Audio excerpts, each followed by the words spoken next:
All right. I think I am. Is that better? Am I now back? How's the audio? Cheers. Thank you. Awesome. Anyway, how are you? How are you, Nocturnal? How are you, Aiden? Hopefully, both of you are going well. Yeah, I don't know why it was muted. Yeah, cool. Yep. Good evening. Yes. Yeah. How are both of you? Hopefully, both of you are going well. You're all right. Okay, that's good to hear. All right. Sorry. When I was muted, I was saying stuff. I'm trying to remember what I was saying. All right, cool. Today we're going to continue off what we were doing the other day. So essentially, we've got a couple of bugs we want to fix. We've got a couple of unit tests we want to run, and yeah, we're going to start looking at implementing new features. So we want to implement this scheduler. So the idea of the scheduler is you can set it up to do tasks or projects and have them be created at set intervals and stuff like that. So yeah, excuse the rummaging of food. I have not eaten much today, so I am eating just 2-minute noodles. Nervous as fuck. Friday I have to review a contract and register myself as self-employed on HMRC, so I'm hoping I don't accidentally. Fair enough. Yes. Yeah. Yeah, that there's a lot. Well, good luck. But that's pretty exciting. I'm assuming. So I'm assuming it's pretty exciting. So I'm assuming you've got some work lined up, or you're doing your own project. Oh.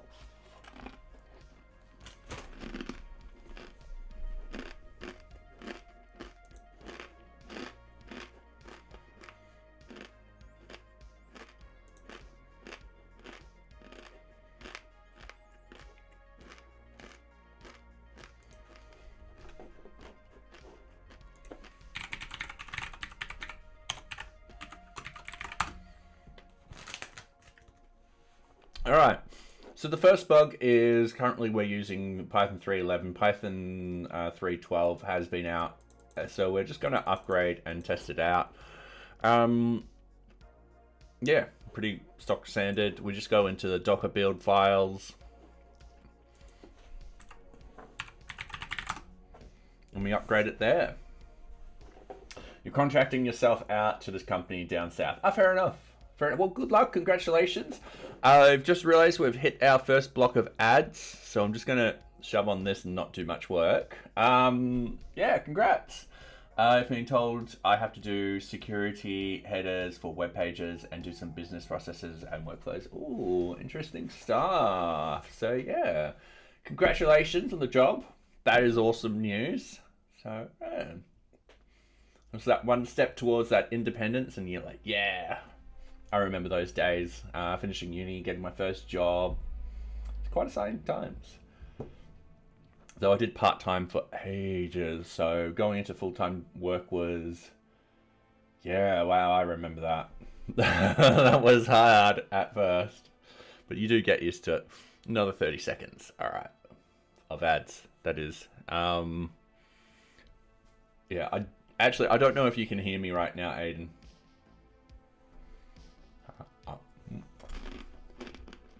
Excuse me, eating.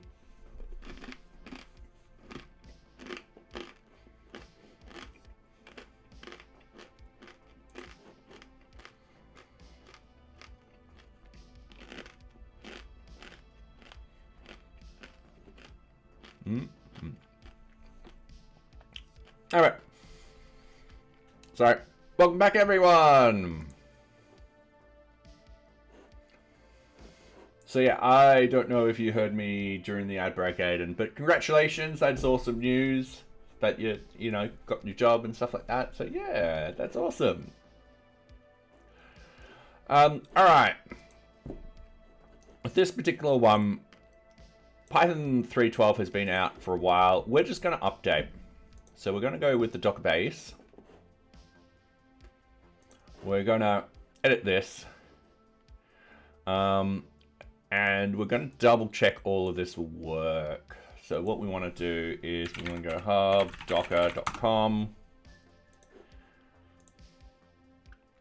I know my first paycheck that I got, my mother was like, all right, cool. We're going down to the DFO, specifically the Melbourne DFO. So it's actually part of Southern Cross DFO. So around here, Spencer Outlet Center. This particular one. Anyway, and she made me buy new clothes and stuff like that. Just because I was wearing raggedy tag clothes for ages. So, she was like, no, you're buying new clothes. I'm like, but what's wrong with my current clothes? And she's like, they're terrible. I'm like, oh. Alright, we're looking for 312. Alpine.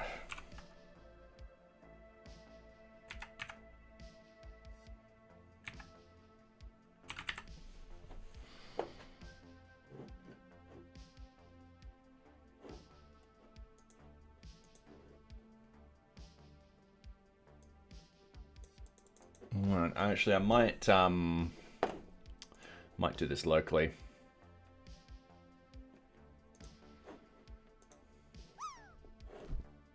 I'm still planning on what to get with the first paycheck. Fair enough. Fair enough. Anyway, feel free to drop everyone. Don't forget to do the emoji at the end. Alright, so we've got this Docker build. And what I want to do, so I actually want to make sure it works perfectly fine. So the cron job is, that's the wrong file I've opened. I want base and old. And what I want to do is I want to replace this with the latest version. And I think, yeah, 3.12. Alpine should work perfectly fine. We also want to copy it over here. Like so. So that should work. I don't understand why it's got 317 at the end of that.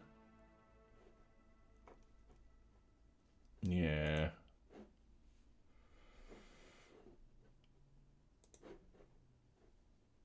Yeah, I don't know why they've got that.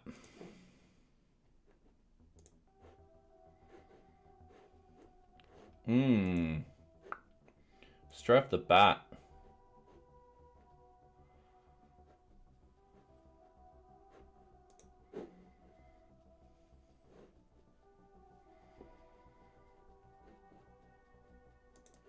Okay.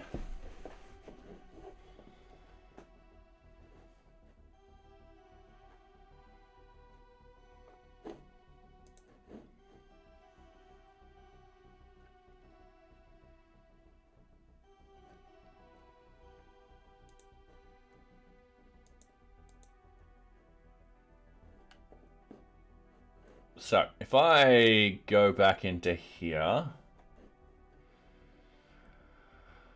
my guess is that we do want to use something like this. Oh no, it's still got the...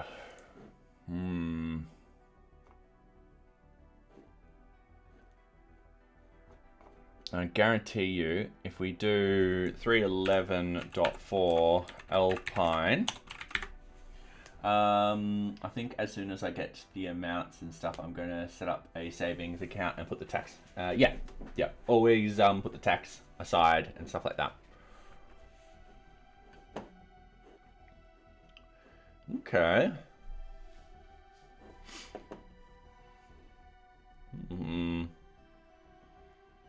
Yeah, fair enough. Yes. Yeah. See, this is, once again, not financial advice at all. I've got a mortgage, so if I get any extra money, I just put it in there. And for me, it brings down my monthly repayments. And what actually happens at tax time, then I know I just redraw that money back out.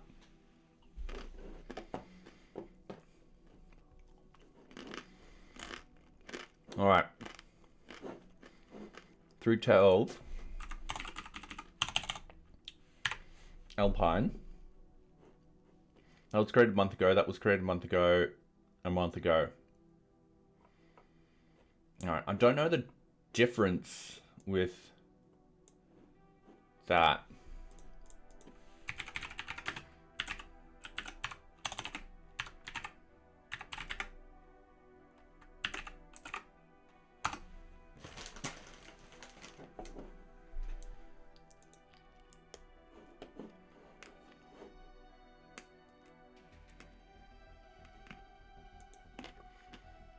Like, what's the difference?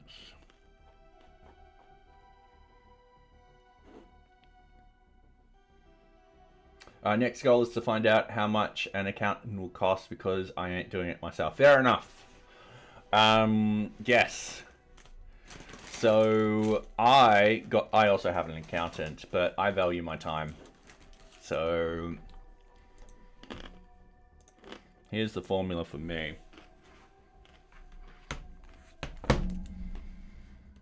So my time in dollars is always greater than the accountant cost in dollars. For me. That's my math formula. So yeah, my accountant has been great.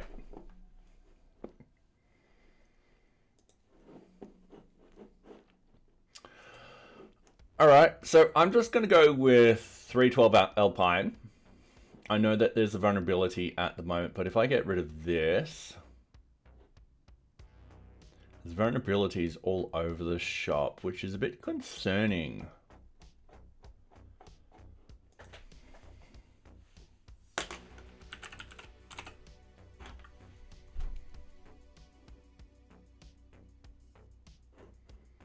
Yeah.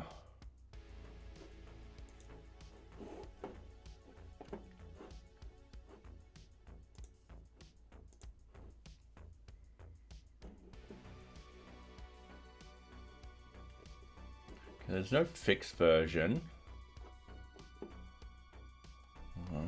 Oh, sorry. Laptop's doing something. In this sort of case, I'm going to move forward because it's already going to be affecting our 3.11 version. So I'm going to go 3.12 Alpine and 3.12 Alpine. And then what I want to do is Docker build. And I do believe I have the okay,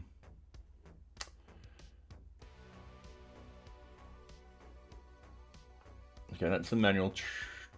Build local for testing. All right, sweet. CD using a terminal CD into the directory. Run the following command. All right, cool.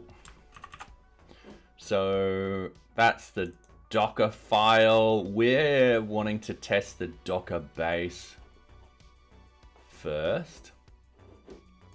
So I'm just going to paste that in. Realize that I haven't actually copied it.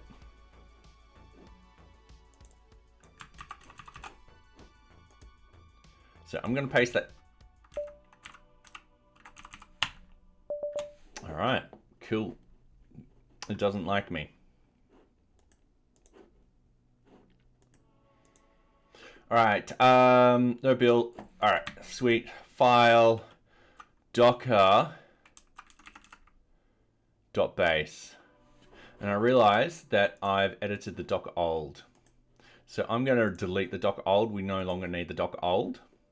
I feel we've moved on from the Docker old. And this is the file we need. All right.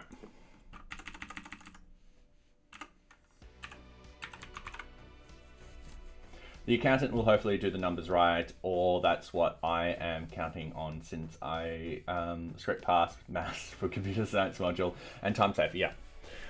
They will also know all the laws around it and stuff like that. Like, there's been times where they've actually earned me a lot more than my estimations, just because they know what I can claim.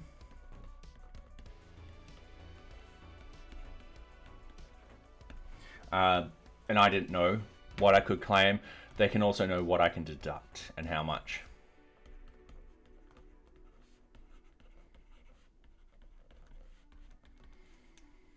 So, yeah. Definitely, I would recommend an accountant. And then later on the track, they can also, many accountants can help finance.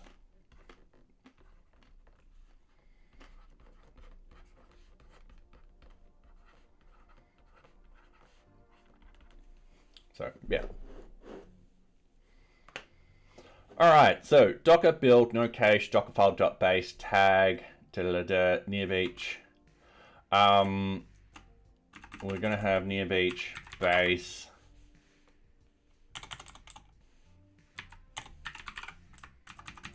NearBeach base local. All right.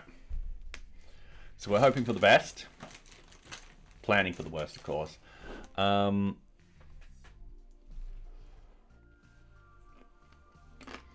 Definitely talk to your accountant about that, especially if they're work related. I wouldn't know. I don't know if you can claim study stuff at all. That's what an accountant is for. So, yeah. All right, coming over here, we've got our images.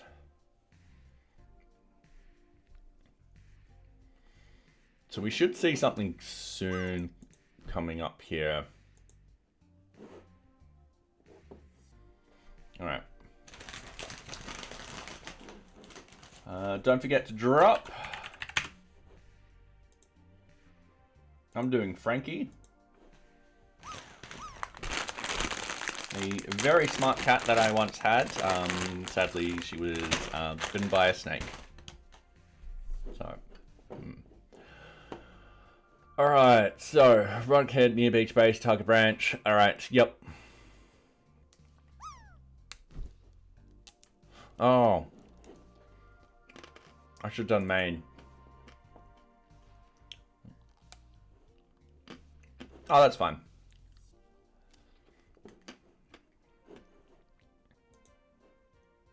We're just making sure the base builds. If the base builds perfectly fine, I'm not seeing this going to be a problem at all. Mainly because this is built on top of the base. What actually happens is it'll use the base, it'll then install NearBeach and any other packages it requires. It does its setup of the working directory, and then it sets up and runs the server. So, yeah. We just got to make sure the base builds correctly. We don't want to send code upstream and have the base fail to be built. Considering tonight we've got a couple of bugs to fix, we can essentially do another release tonight. Sorry, my brain just absolutely froze up on me then. Okay, 8 out of 10. We're just waiting. Whilst we're doing that, what we're going to do is we're going to have a look at the other bugs tonight. So, Gantt charts can get around security. I've got a potential fix for that tonight. And what we're going to do is, not only are we going to test it, we're going to write some unit tests for it. So, yeah, that's something we're going to do. Customer info in Django template is still using the field sets. So what we're going to do is we're going to bring down the user level into the customer information area, make sure that it turns it to read only if the permissions are 0 or 1, and then get rid of these field sets. Pretty simple and easy bug. That one we're doing right now. And then the fun one tonight, which involves us doing all the remathing, is we're going to change the 24 hours, so the one day deltas we're going to change into a hour delta. So when someone drags something, it takes the hour into consideration. So yeah.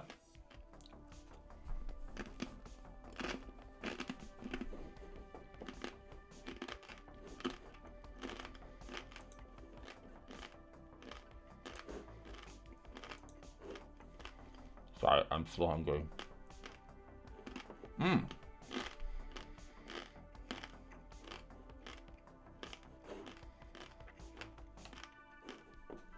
Looks like that ran perfectly fine. There it is, unused. That's fine.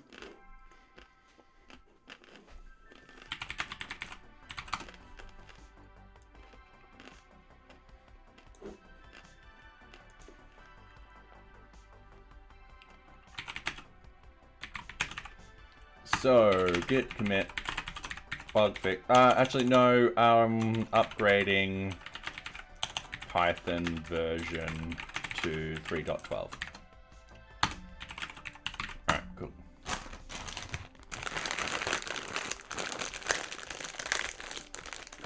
Done. Alright. Wow.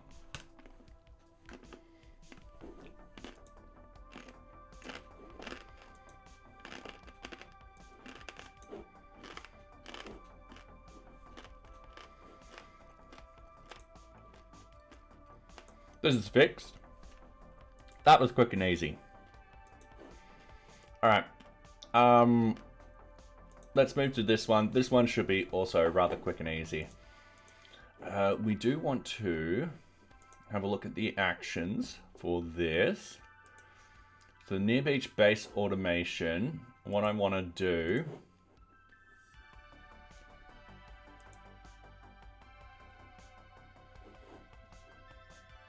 is I want to rerun this workflow. Because I want the latest version put there right now, so I can at least thoroughly test it, or dog food it on my own production.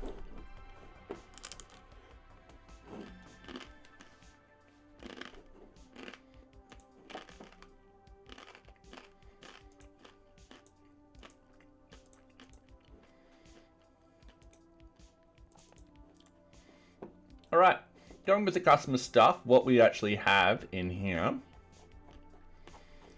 is we do actually have the user information passing through, so we can actually use that to disable quite a lot of this. So, first things first, let's go over to our terminal.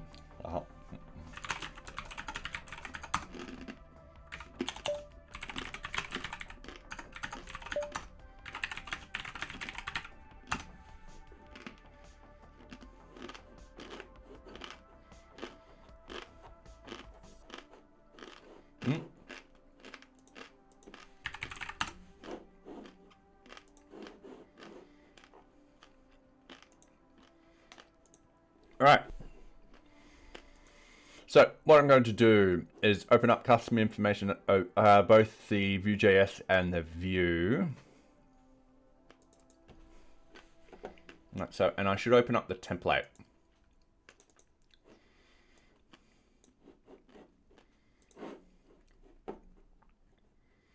So customers, customer information. Yeah, that's a perfect place to put it. I'm just going to delete these straight off the bat.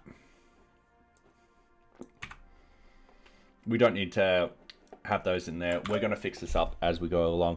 And what we're going to do is we're going to jump in as a read-only user. So we actually have a specific container for that. So here's our read-only user. Let's double check that it's read-only. I'm going to put on dark mode. Then we're going to find a customer. So at the moment, this user can edit stuff, but they can't save anything. So that's perfectly fine. What we want to do is we want to go into here. So the image, that's perfectly fine, and upload. What we want to do is has disabled equals when the user level is less than or equal to 1. And that's all we need, really. There's only... So that's the n upload, which actually doesn't appear because we've got a VF. We got the n select. We have the input, and we got this input too. So wait a few seconds, we're going to hit reload, and as you see, this is disabled, this is disabled, and this is disabled. That's all we need for that. Very quick and easy, that one. So, let's go git status, git add just the source, git commit bug fix, and then we're just going to copy that bug fix. Sorry, that bug link.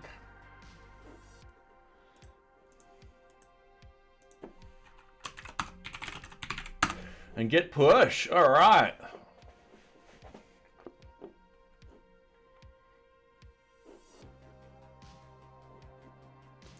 So this is now ready for retesting.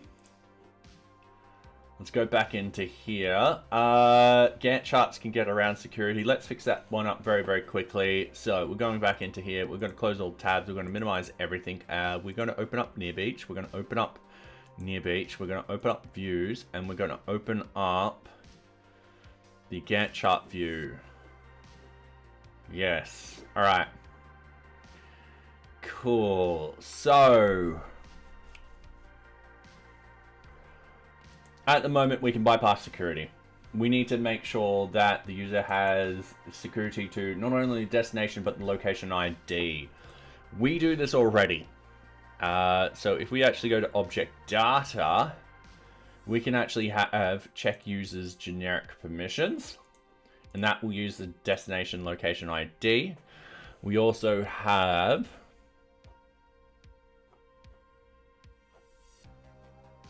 hang on, there's another one in here.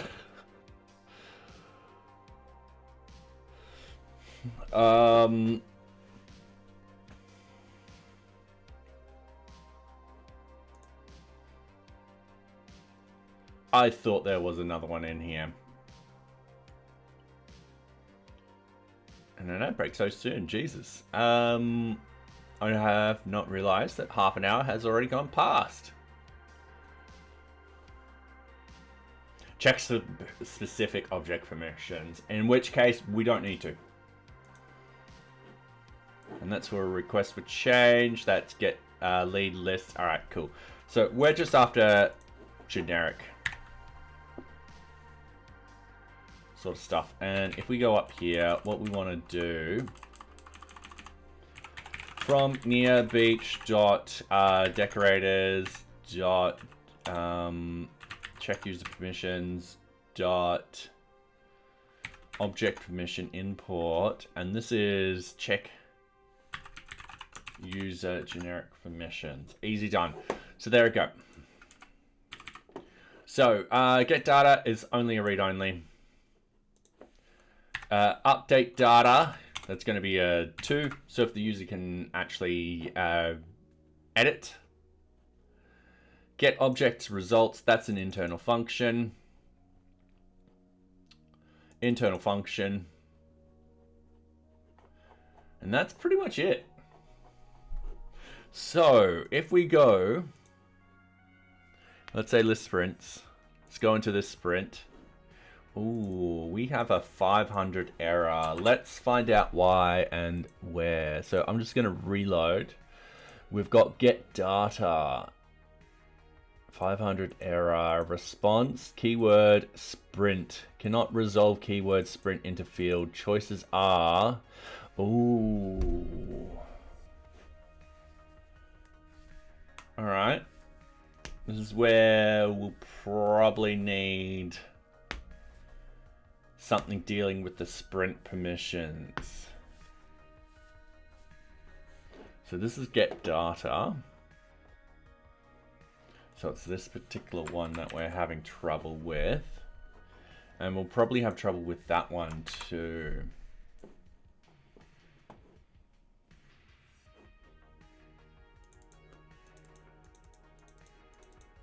So I have a feeling that we're going to need to create a specific sprint permission, which it looks like we already have.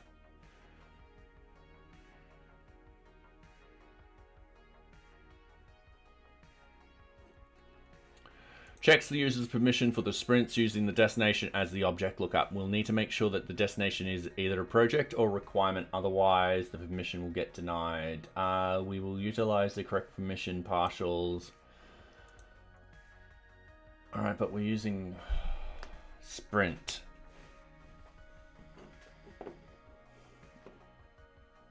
Yeah, this is Gantt data. Oh, yeah. This is Gantt data.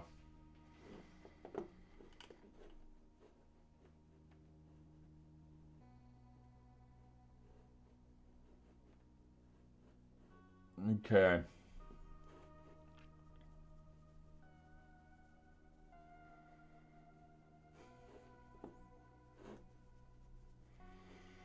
I'm just got to think about it. So,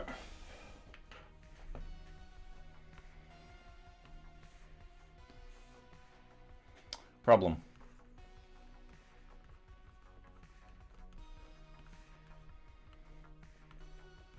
Gantt data lookup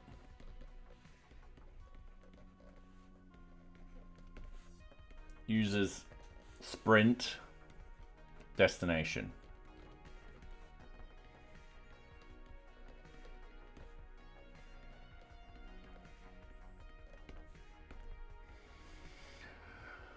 Sprints are a subobject.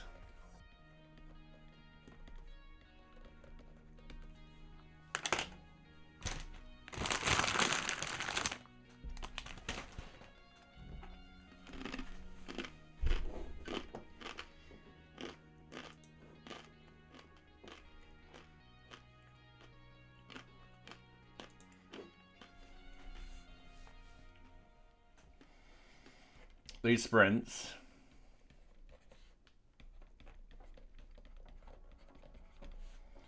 can be connected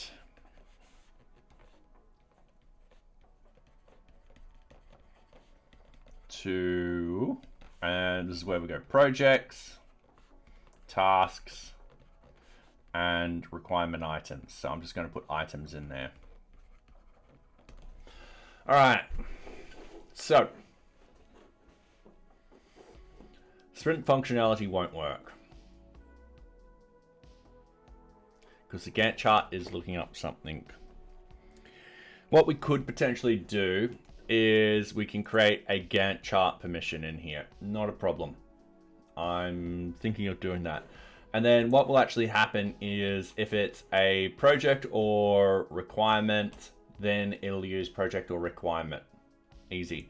If it's a sprint, it will look at that sprint and determine whether it is a project or requirement object.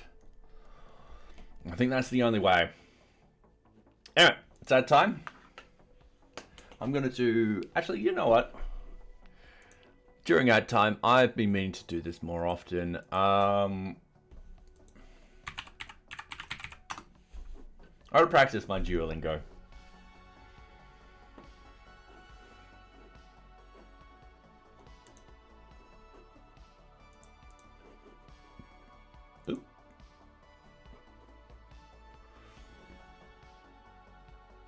Yeah, let's practice. I need practice.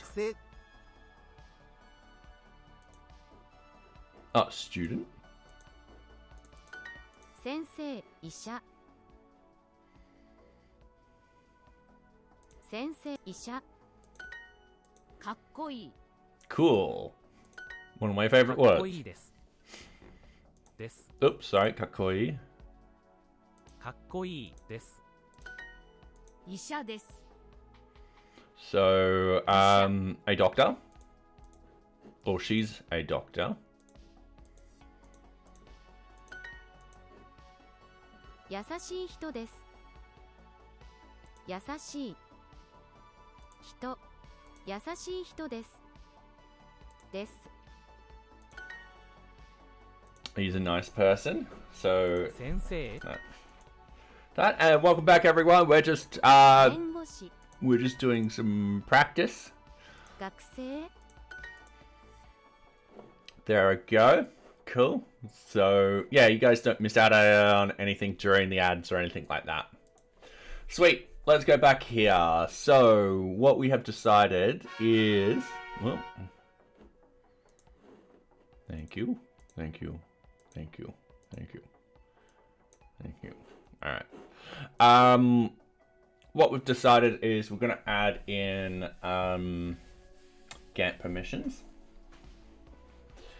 And if it's a project or requirement, it does its own thing and stuff like that. So, yes. Oh.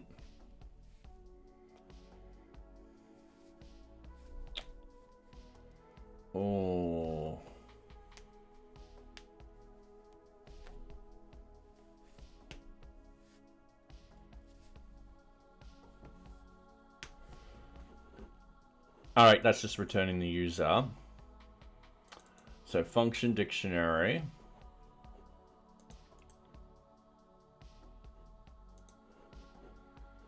Yep, that's just looking that up, and then request and cargs. Oh, all right.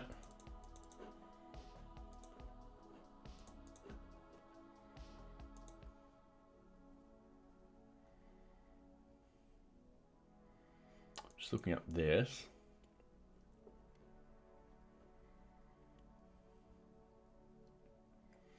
We won't need destination or anything like that at this level, but we need request.user. All right. So let's write this down. So potential solution.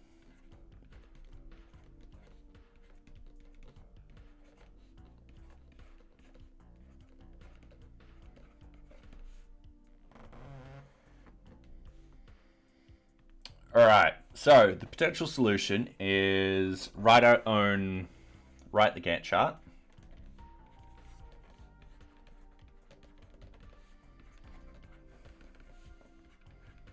Permissions.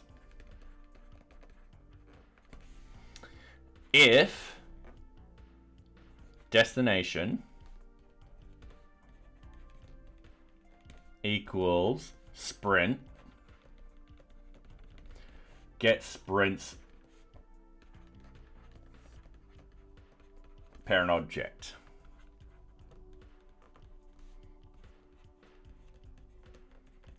And then we'll be happy. All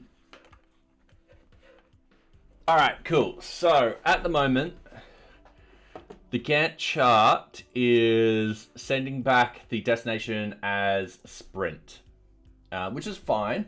Sprints are a sub-object, so I need to just create a new, essentially not partial, a new permission checker in here, much like how we've done it with the sprint, customer permission, organization permission, and so forth like that. Not going to be hard work. Essentially, it is going to be very similar to this, in the sense that we'll probably just copy and paste this in. Instead of having this in here, what we'll do is if it is sprint, we then get the sprint's parent object, which could either be a task project or a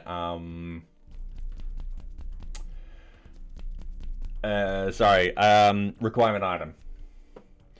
And then all we need to do is save that in a variable.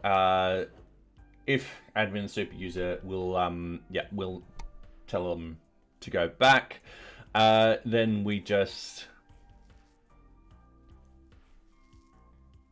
fold the location ID into the destination ID. This will be used in the partials. All right, so we've got to do that, and then we've got to do this.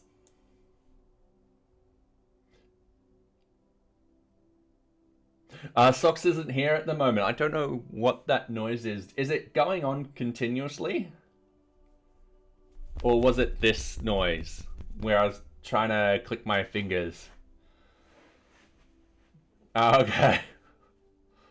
Yeah, I'm right next to the mic. Yeah, Socks is at Manila's tonight. So, yeah, it's very lonely here without the cats. No, all good. All good. So yeah, what I'm going to do is I'm going to pretty much copy all of this.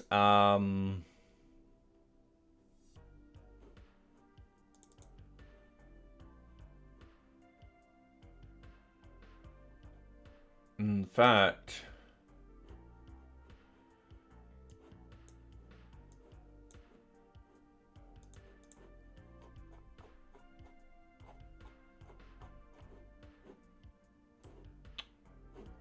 yeah, I'm just going to copy this.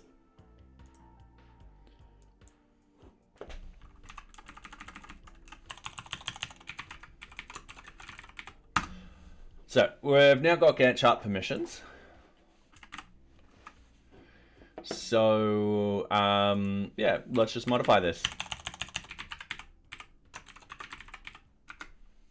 So check check Gantt chart permissions with destination. Easy done. So decorator, we go through this length. We've got the destination with quarks destination. Otherwise, it'll be args. Otherwise, what we want to do is we want to change this particular thing, but we'll come back to it. If super user, yeah, we'll tell them to PO. Yep, we still want to do that. And then we still want to do that. And then pretty much everything else stays the same. This is not needed. And good morning, John. How are you going? Hopefully you're going very well. I'm gonna attempt your full name, John Pate Pola. How are you? Hopefully you're going well. Yes, working from home too. Good. Yeah, I'll be cycling in tomorrow. So yeah, I do enjoy my hour and 45-minute cycle in. I know I'm crazy. So yeah. If destination is a sprint, we'll need to get the parent destination.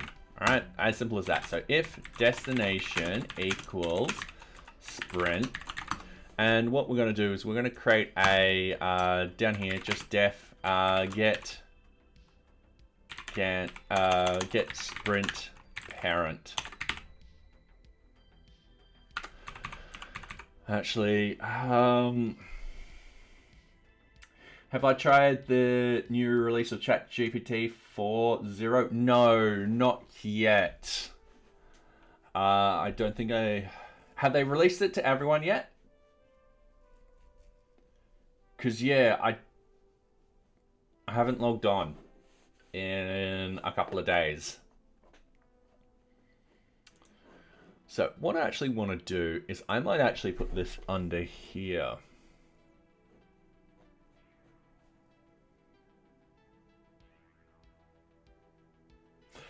You got it 2 days ago? Oh, nice. How is it? Hopefully it's good. Hopefully there's been improvements. All right. I'm just double checking if... Oh, I don't think we need to put it in here. What could I do? I could put it down here and go def get sprint parent destination.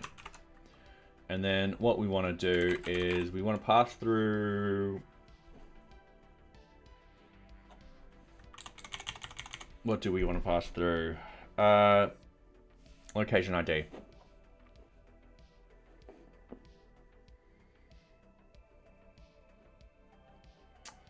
Or we want to pass through the quarks. And then what we want to do is we want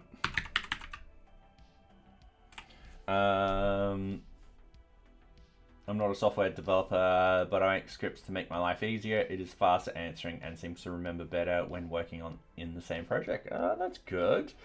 I'm doing a mini ERP with Flask and Python to understand how it works. Fair enough. I don't know what ERP is. I'm terrible with acronyms. This is a well-known fact. Ooh.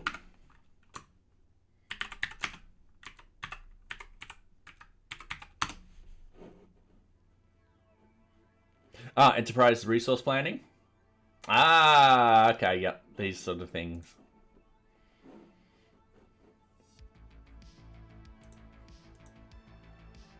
Did I, or are we on the, or did we get it at the same time? Okay, so sprint results equals.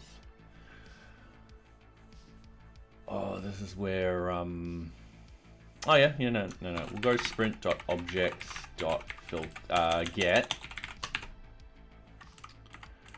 We'll need a location ID equals quags location ID in here.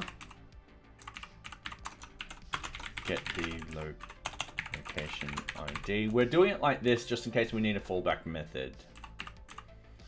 So get where sprint ID equals location ID. All right.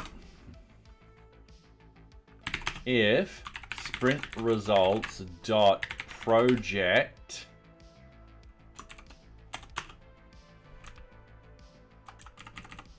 if not is empty, is null.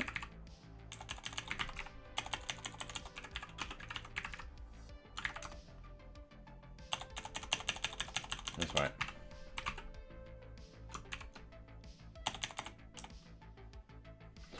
Hang on, this is that the edge of my knowledge. Give me 2 seconds. Source VM bin activate. We're going to play around with it. Python 3 manage shell. So what we're going to do is we're just going to go a equals and then sprint. Just hold on. From NearBeach import models. A equals sprint.objects.get pk equals 1. We're cheating. So we've got a sprint. Yep, don't forget to drop everyone. You can include a little emoji at the end. I'm going to include Judgmental Lily. Give me 2 seconds. I'm just duplicating the chat so I can actually see you guys whilst I'm on this screen because I don't have chat on this screen. All right. I used to work on a WMS, which was built on top of an ERP platform. Was horrible. Everything was a side effect. I study business management and dealing with the website and a few e-commerce platforms. Oh, nice. Yeah, when I was at the other agency, we dealt with a few e-commerce stuff, but nothing too tedious or hard. It was mainly just making sure it was update and all that kind of fun stuff. We didn't program the e-commerce stuff, just made the site look pretty. And they have a very small budget for updates on their system, and I have to deal with crashes and stuff like that very often. Ooh, damn. Yeah, crashes are not fun at all. Which reminds me, the other day I got to the gym, literally started the stair machine at the gym because I'm practicing climbing stairs, so when I go to Mount Fuji I'm climbing it. Got a text, bang, one of our websites are down, and I texted my producer being like, I literally just got to the gym, did you want me to go home? But no, it looks like they just needed to up the CPU. So yeah, e-commerce is nice with Shopify. Yeah, we use WooCommerce, so because we had WordPress sort of stuff. I've been meaning to go back and play around with it to keep my knowledge of WooCommerce up to date, just in case. You never know what we could find useful. All right, so a.project. All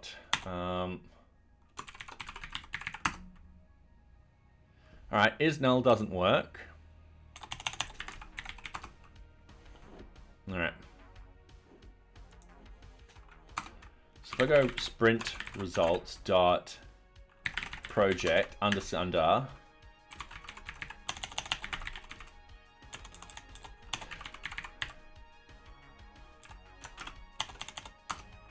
yeah, I don't think that will work. So if I go a.project null is not defined.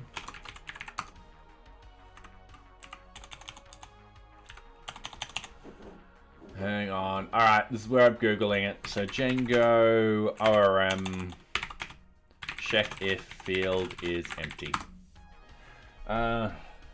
Using Shopify with a friend since it has a ton of integrations with with AliExpress. Fair enough. Fair enough. That would be very helpful. Luckily, I wasn't a senior enough at the time to be on call, and when I was, they sent the support laptop to someone else because theirs broken. Then they forgot and left before they remembered.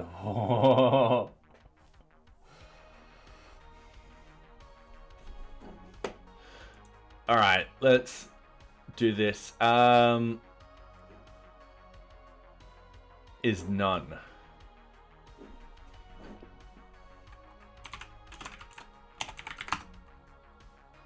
Cool. So a.task is none will be true.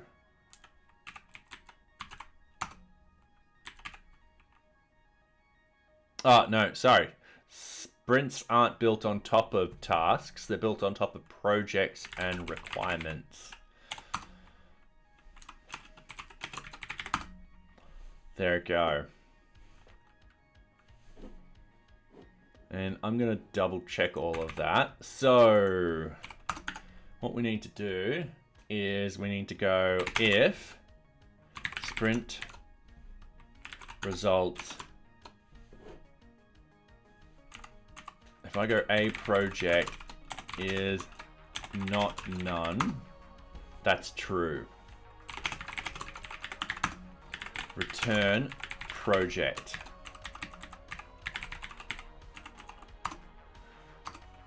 If sprint result dot requirement is not none, return requirement. And I'm trying to remember what else we built this off. I wish never to be on call. Fair enough. I've been on call before. Yeah. Usually you just stay around your phone. I end up just playing video games or something like that, so it's not so bad. Yeah, and I think there has been times, like at the moment I'm always on call, just because we're just such a small team and stuff like that, that, you know, whenever I get it, I'll get an SMS from Azure, and then I'll just jump off and do that sort of thing. I quite literally have my work laptop right here. Luckily, touch wood, that hasn't happened on stream yet. It did happen the other day at the gym. But I'll text my producer right away, so we're both on the same page. There's been times where I was doing a D&D session where one of the sites went down, and he quickly ran home. I luckily had my laptop with me, and I was relaying stuff to him, and we brought back the site within a very good amount of time. It just happens. Yeah, there are some horror stories. Luckily for me, it's not like I have to actually go to a physical location. I just carry my laptop everywhere. My personal laptop, so the M1, the one which I used to stream on constantly, that luckily has access to some work stuff on it. So I'm able to quickly do stuff. So yeah.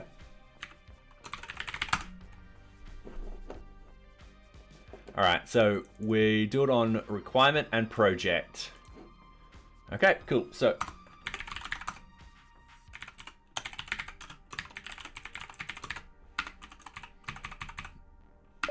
I can't think of a smarter way of doing it. I think that will be easy to read. If there is a project assigned to the sprint, the destination should be project. Just don't drop the live TV. Yeah, oh God, fucking touch wood. I'm actually afraid of deleting stuff, so I get my producer to do it.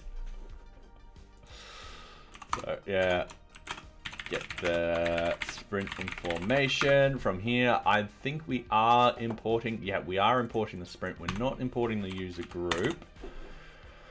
which is fine. Check the user permission for the Gantt chart using the destination as object lookup when we need to make sure the destination is... All right, cool. I'm going to heavily modify that because this is actually a bit different. So we do that to get out the destination. We don't need this anymore. Actually, we don't need that anymore. Hang on, what did I just delete? Oh yeah, yeah. Sorry, I thought I highlighted those 2 lines and then deleted, but I didn't. Now, if the destination is sprint, then destination equals get sprint parent destination quargs. Done. And then we just continue on as normal.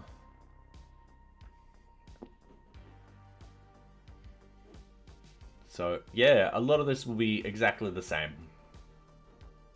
Now I'm going to put a breakpoint on this. I'm going to go back to our broken code, which is part of the Gantt chart views.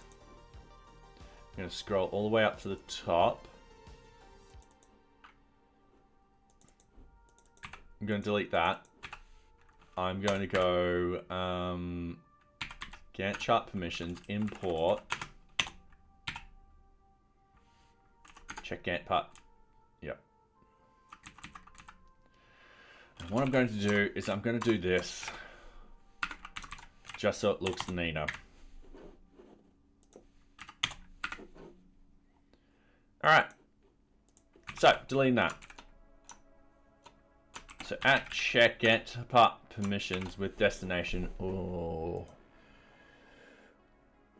We need the minimum permission level in there. Min permission level, that's going to be a 1.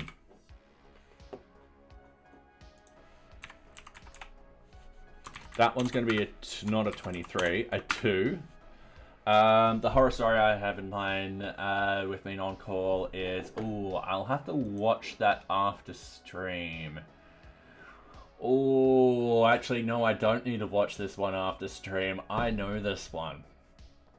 So this also has a follow-on through effect. I was at a point in my life where I was like, this is me, when I had a lot more hair. Alright, hence a lot of hair there. That's just a hair. I also shaved at the time. This is me. And I was a bit confused. I was like, alright, cool. I need to learn stuff, and I needed to go either GitLab or GitHub. And me being me, I would have fallen on GitLab for one reason. Okay, it had the big +1, or the big +10, I should say. Open source.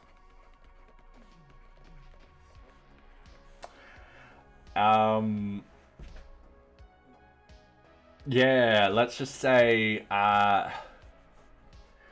because of that, I chose GitHub. Because of that problem with the database and the restoration process, I chose GitHub. Just because I was like, if I lose any of my work, I would be in such a horrible place. Like, if I lost NearBeach at the moment, I would probably not recover. Why you have backups? Yes, and there is another story at the moment. So I don't know if you guys have heard. So in Australia, we have super. So super. What is it properly called?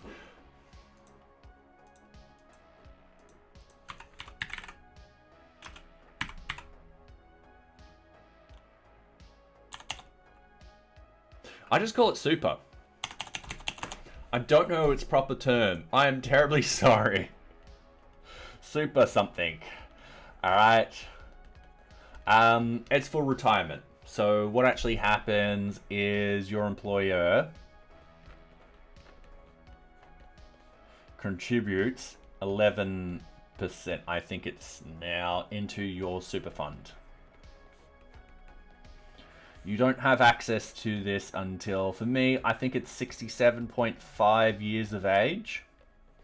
So these funds are essentially building up with interest and stuff like that. So recently, UniSuper, this story has a good happy ending. UniSuper and Google lost all their cloud stuff.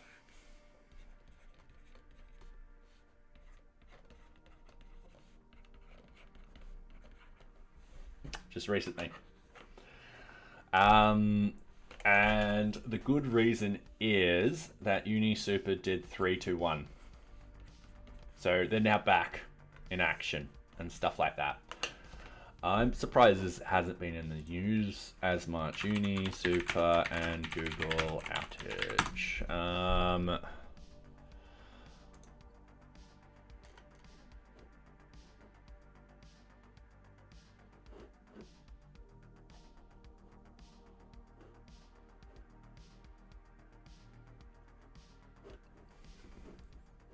All right, let's read this. All right, so Google Cloud CEO Thomas Kurian has confirmed that the disruption arose from unprecedented sequence of events whereby an inadvertent misconfiguration during provisioning of UniSuper's private cloud services ultimately resulted in the deletion of UniSuper's private cloud subscription.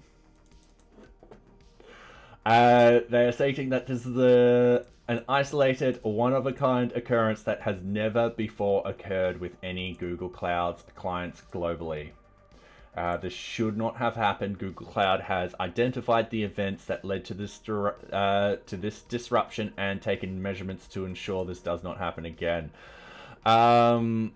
UniSuper had duplication in 2 geographies as protection against outages and loss. However, when the deletion of UniSuper's private cloud subscription occurred, it caused deletion across both of these geographies.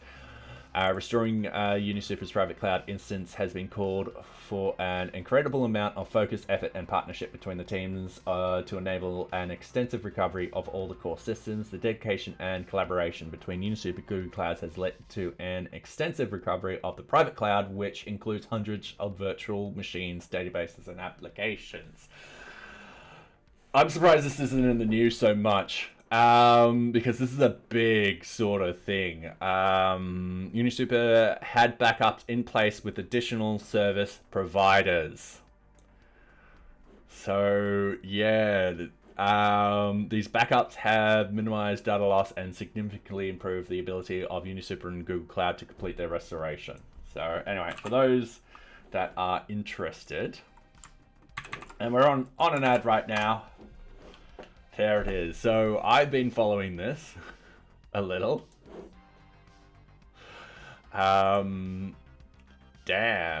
So, it was just blind luck that I came across it on Reddit and stuff like that. I'm like, what the hell? Because that's a big thing. Anyway, let's get back to restoration processes should be well documented, yes, and also I want to actually implement one little tiny caveat on top of that. They should be practiced too. There are many times where a legit version, all right, there are many places where you could do that. So for example, if you're going to be doing a risky update, you can create a near prod environment by following the restoration processes onto another instance somewhere else and so forth like that. Gives you good practice of getting that environment up, restoring from good practice from restoring from zero, and yeah, hopefully you find issues along the way so you can fix them. And why redeployment automation is important. Yes, yeah. You should also have local backups. Yes, definitely. You should also have backups, not just in your place, but somewhere else too, just in case something happens to your place. If it's really important, you should have a local mirror to anything that anything that in the cloud. Yep. So yeah, CIA, like the Central Intelligence Agency, and not the Gov Agency. All right, acronym. Sorry.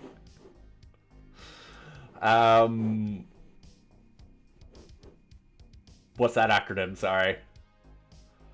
All right, going back into this Gantt chart views. Yes, we're going to implement this very shortly. This will actually happen in the next version. I have a way to actually fix it. So, yep. Anyway, that's internal function. That's internal function. All right, so let's jump over into here. Let's hit reload. Gantt chart's going into here. I just want to check to make sure the location ID is perfect. All right, cool. And then, perfect. I'm just going to hit play. And we have a 403 forbidden. All right. Let's go to the parent object. I'm not quite forbidden here. Confidentiality, integrity, and availability. Yep. Cool. Yeah, I just know about the 3-2-1 backup. 3-2-1 backup because one of my friends tells me about it all the time. Backup. I can't spell. Alright, so 3-2-1 backup strategy simply states that you should have 3 copies of your data, your production data, your 2 backup copies on 2 different media, so disk and tape, with 1 copy offsite for disaster recovery. And I think that is the perfect emote for this drop too, considering we are talking about data recovery and disaster recovery. I think my video feed's about 45 seconds behind. So, I can access this. Now, we just need to, so it's a sprint. We go into here, let's click on this. And let's just reload that. I'm just going to resend it. Ooh, nice, 81.83. Nice Nocturnal. Alright, we should have hit that. So user is not a super user. We should be pulling location ID out of there. So Quag's requirement ID. Alright, now we're going here with the function dictionary. And we get passes false user level 0. Alright, sweet. So we've got a destination of requirement.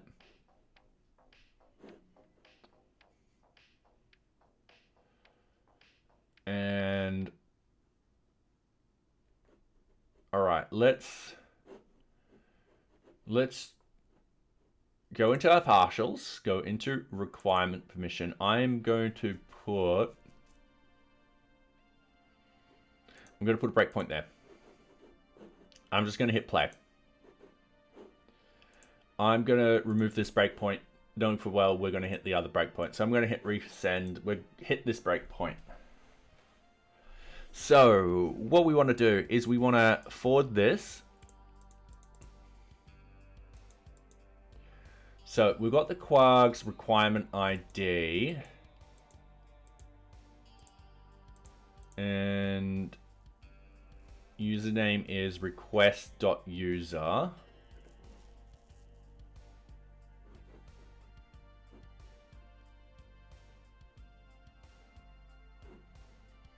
I've forgotten why I put that there.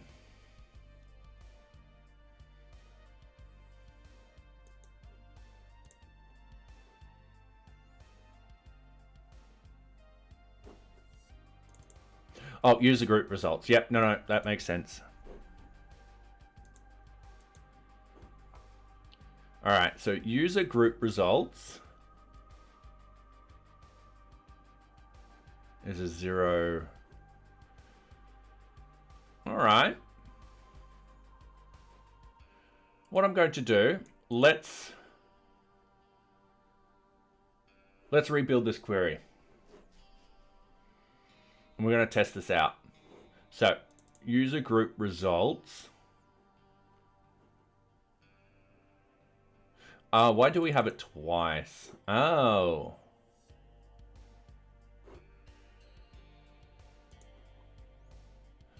We don't need it here.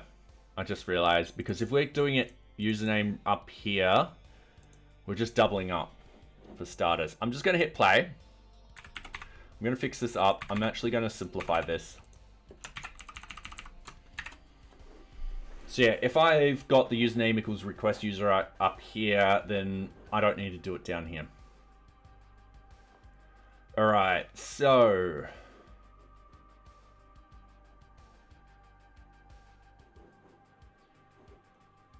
I'm just going to double check this. I'm going to resend this.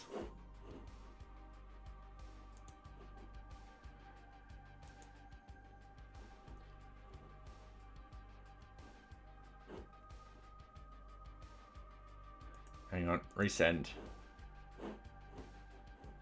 So, okay, so it's got 6 results.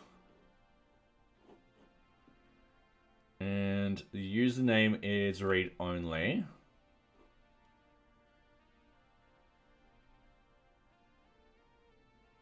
Okay.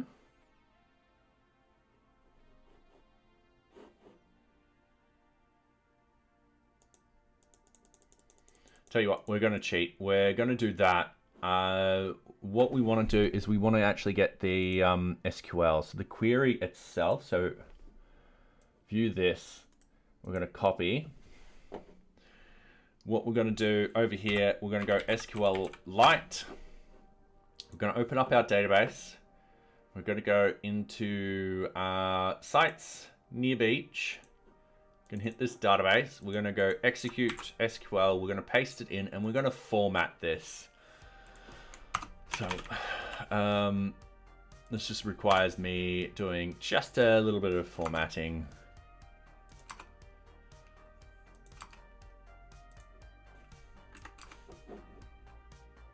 Sorry, this will take a little while. Bear with me. Okay. Oh, that was meant to be like that.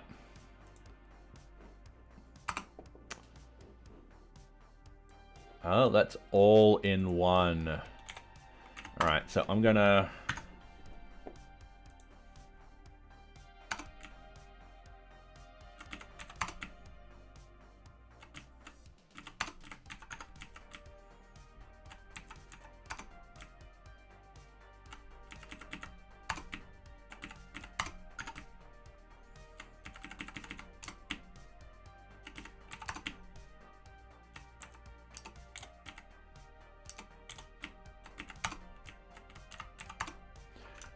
All right, cool. So I don't think I can enlarge this text, sadly. So I'm terribly sorry for those who can't read it. Yeah, sorry. So all I'm doing is, that's just selecting everything from the NearBeach user group. So the username, group ID, and so forth like that. And what we're doing is user group is deleted. That's perfectly fine. That was the top one. And the username equals 5. Now it's this subquery.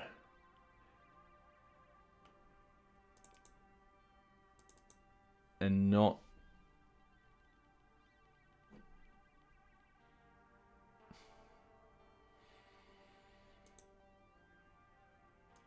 That's a duplicate line of code. So I'm just going to comment that one out. And I'm going to comment these ones out. Like so. So if I hit play, that's what we've got. We've just got one.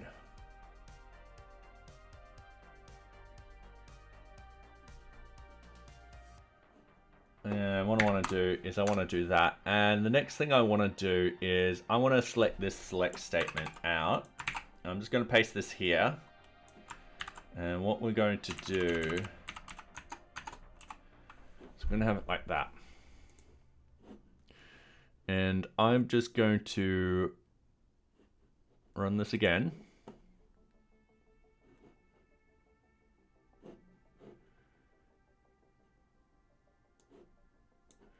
Zero rows returned in 5 milliseconds. So select everything from NearBeach, object assignment, use zero, is not null, is not deleted, and requirement ID equals 4. Do we not have that? But I've got access.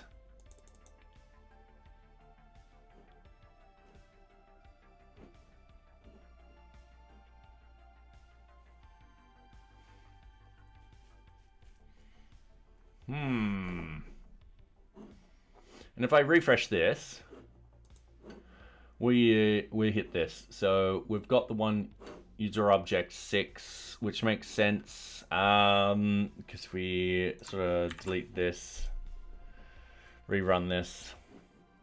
User group ID, yep. That matches what we've got. And then we're going through here.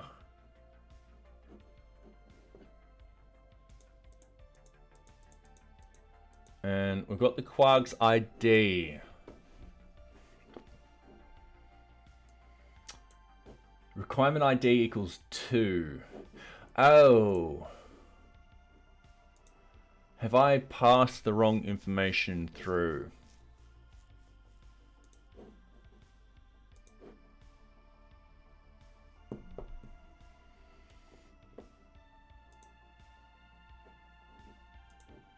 Yes, I have. And we're going to fix that right now.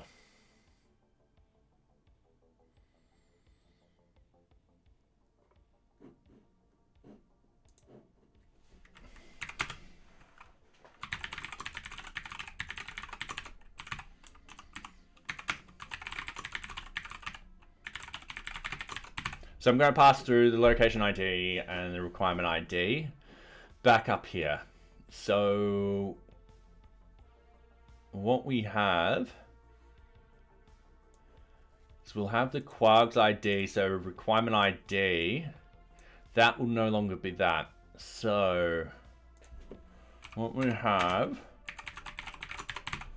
is location ID.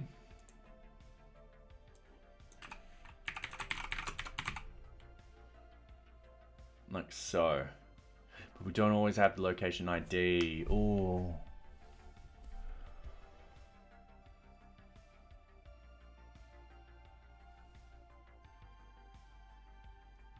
What do I mean with the long-term goal would be to work on NearBeach? I mean, what is NearBeach? All right, cool. So NearBeach is, I've been working on NearBeach for a number of years now. It's essentially a project management system. It's open source. You can actually download it right now and get it installed on, if you know Docker, you can actually get it installed well within 5 minutes. 10 if you like me and you're a slow reader.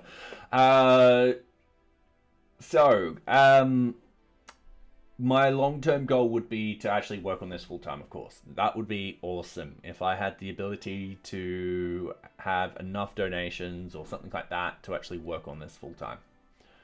And have it run a little small team actually making improvements and stuff like that. That would be awesome.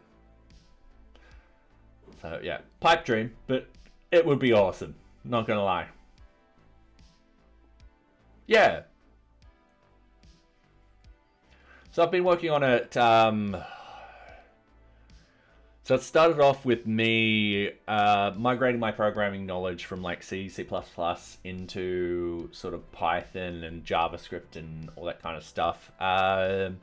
So back in 2006, I started learning all that. 2016, sorry, I started learning all that. And then, yeah, back in August 2020, I just decided to delete pretty much 95% of the code. My mistake there was I should have deleted 100% of the code, and I decided to rewrite it knowing that my level of web development had improved tenfold, 100-fold in those small few years.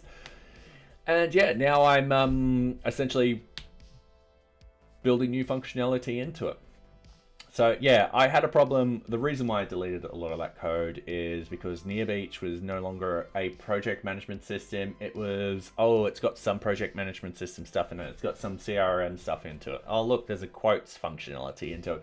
It didn't fit properly. It didn't work as it should. And I realized that I was letting it run with, oh, I'm just chasing all these different ideas and features and stuff like that. And I've made that sort of massive mistake. Yeah.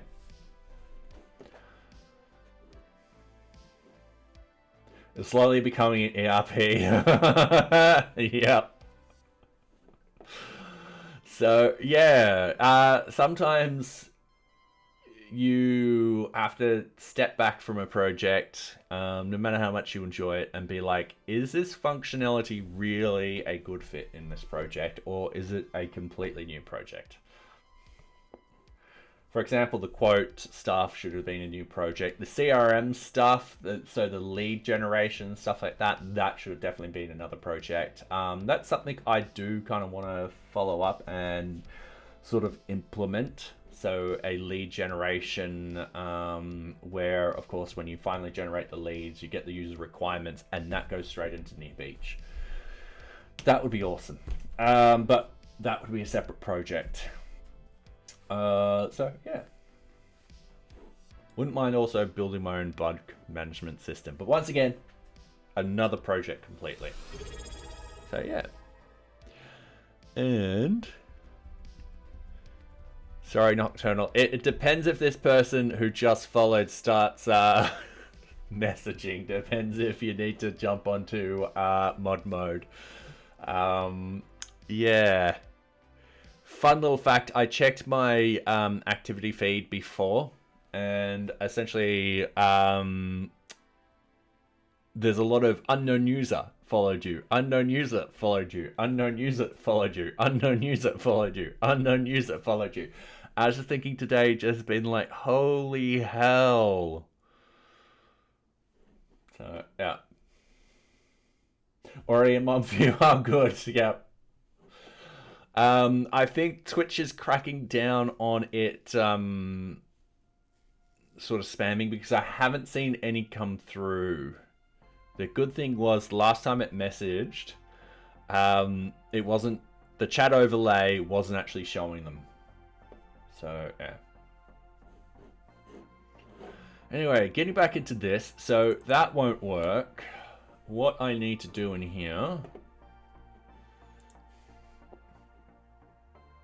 is I need to go location ID equals quargs, location ID, and then location ID equals args. I'm going to assume it's going to be at 1, because usually we go destination and then location ID.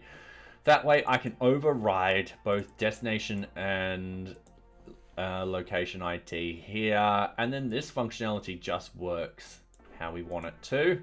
And this works how we want it to also. So what I want to do is I want to resend this. We've got this here. So we should have, it's saying location ID 4. Requirement ID is 2 though. That is good. Oh, they add then? Or essentially they just spam. It's some random sort of message they spam. And hey, Adrian, how are you going? I'm going good. Today we're fixing up a couple of bugs, going to write some unit tests, and hope for the best. So yeah, yeah, Aiden. Sorry, oh, I'm gonna get both of your names flipped around in my head. Yeah, Aiden. Yeah, they're just spammers. I don't know why I get them. So, yeah. Fun little thing that happened the other day, and this did make me chuckle. So I was watching RW Grimm's stream. There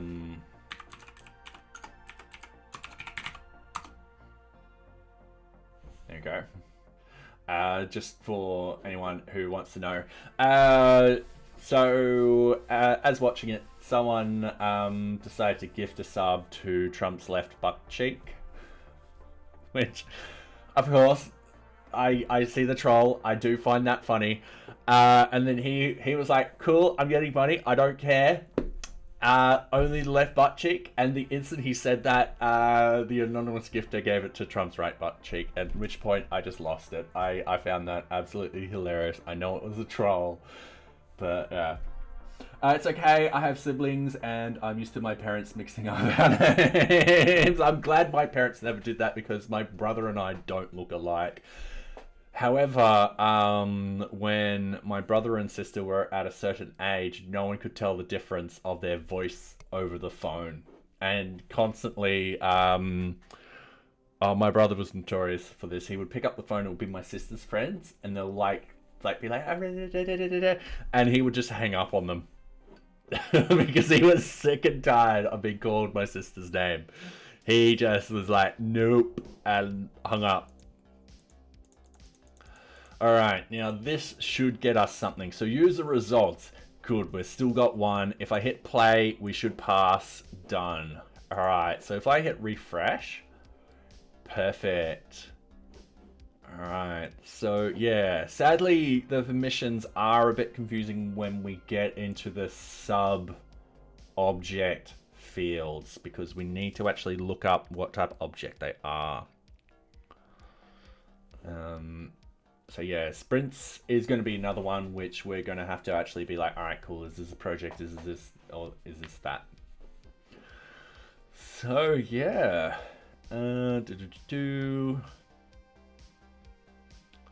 I think this is good. Let's write some unit tests.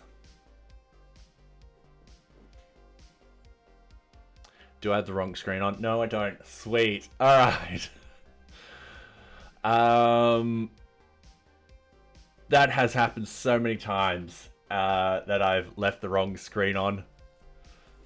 So what I want to do, unit tests. I am going to minimize all those, open up that, go into NearBeach tests, and then what we want to do is test user permissions, and I'm going to do this at the team leader.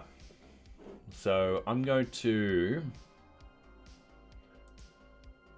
close all of those. I'm going to open up localhost. I'm going to close the tabs I don't need open at the moment, just because I will get confused. Ooh, that one's run 1 hour ago, 4 minutes and 32 seconds. Sweet. What I want to do is I want to list all the sprints. I'm going to open up. Ooh, we actually built a sprint, didn't we?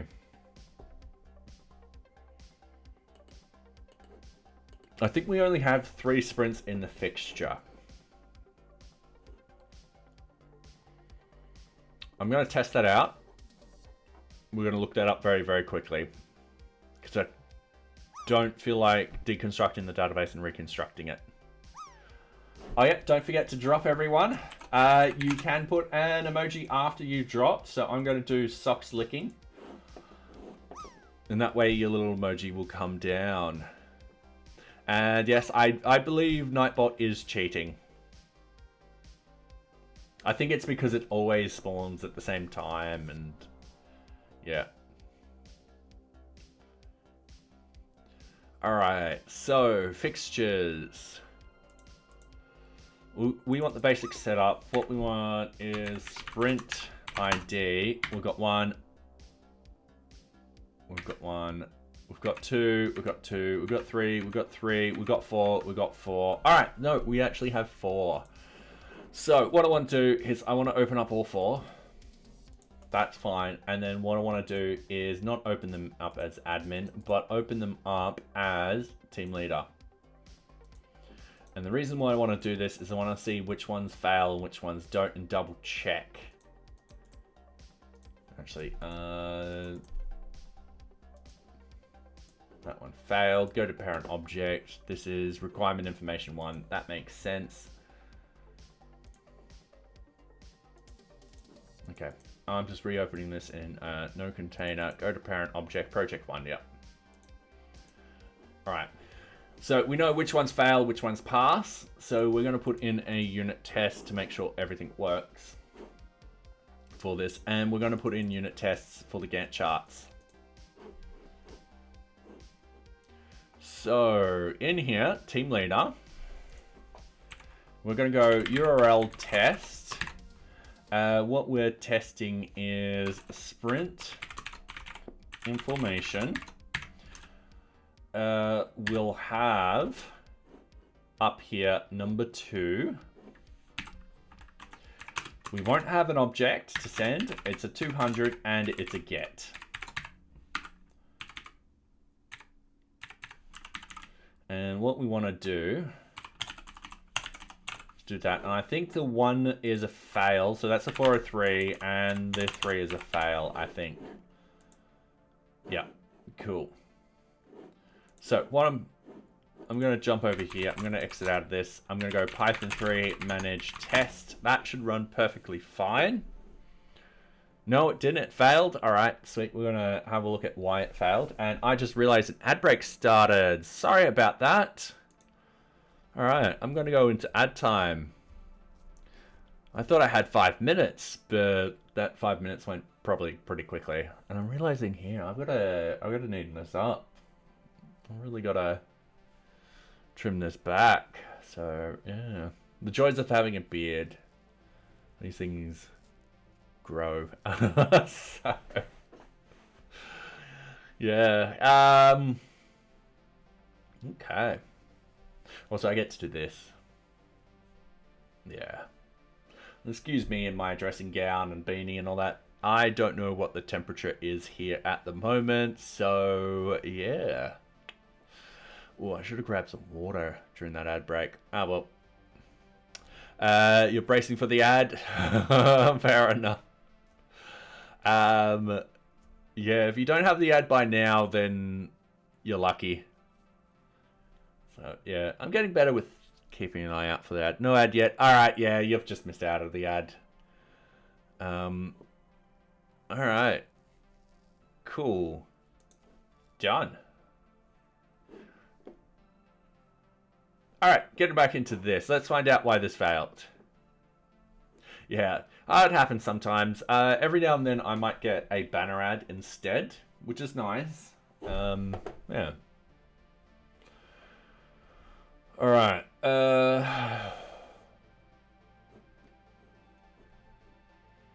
In argument must be a string. Ah.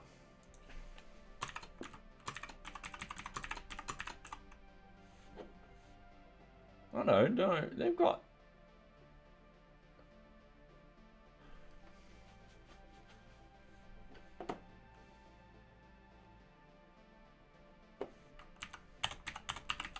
They've got other things. So what I'm going to do is I'm just going to comment all of these out.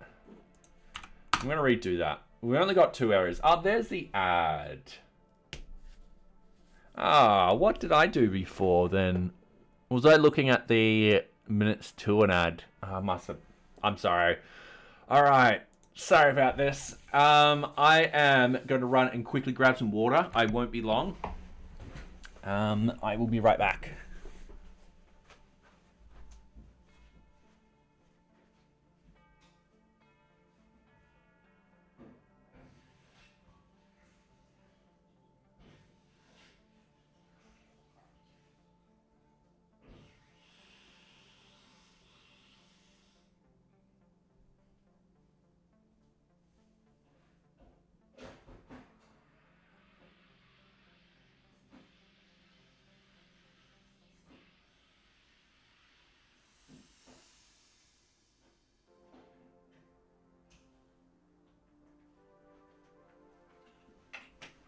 All right. Oh, got the. I don't have the heater running. Oh, I should grab the thought. I'll be right back.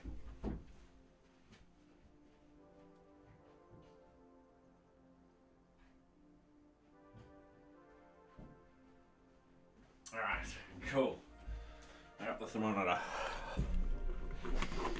Welcome back, everyone. All right, so I've just run off and get the thermometer. Sorry.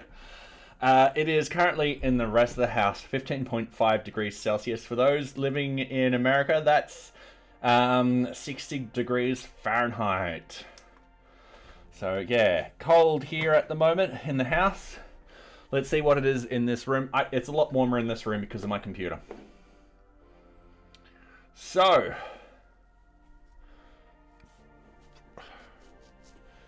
did we rerun this? But it still had 2 errors.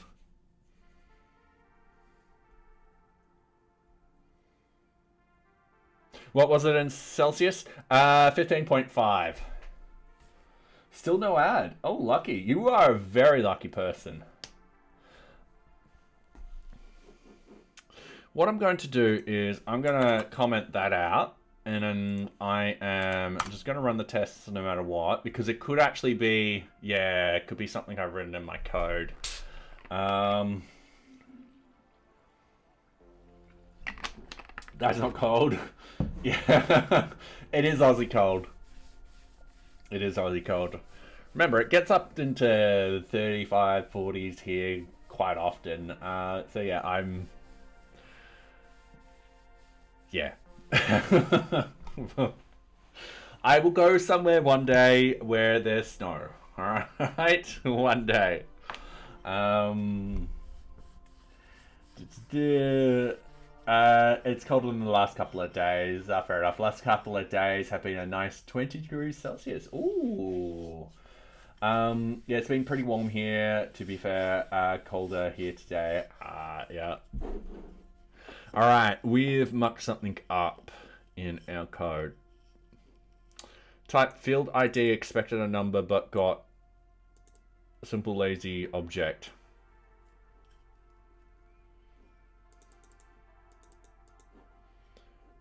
Alright, let's see what we've edited.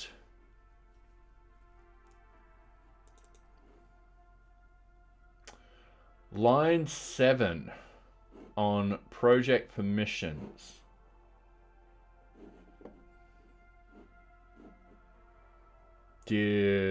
That's on the partials. So we want to open up the decorators, check user permissions, partials.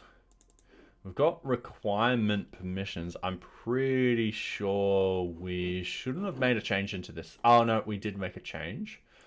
The project permissions on line 7.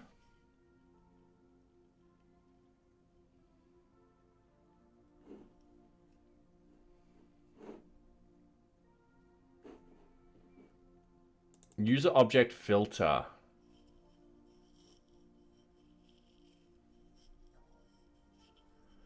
Why is this suddenly failing?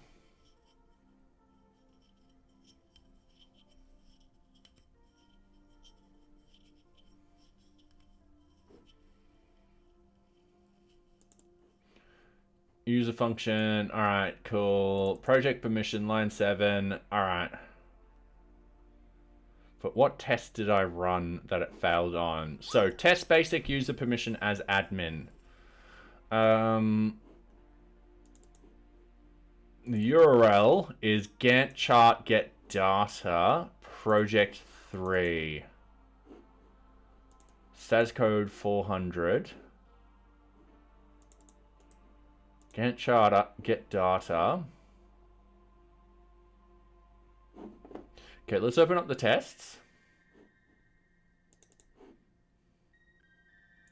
So yeah, we've got it's this one.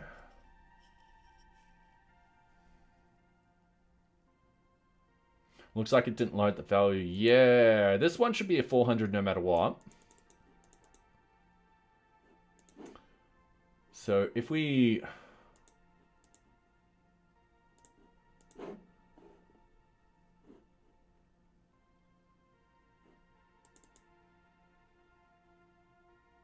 Gantt chart to get data. Let's have a look.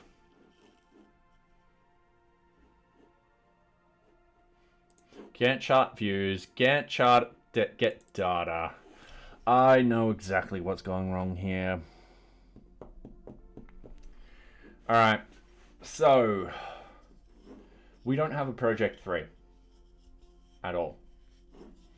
So I've written a test the other day, being like, hey, this is going to run in this get chart, in this get data type of thing, if the destination does not equal sprint, we're sending back a 400. So check get chart permissions with destination. What's actually happening is at the moment, we need to move that over here. So I need to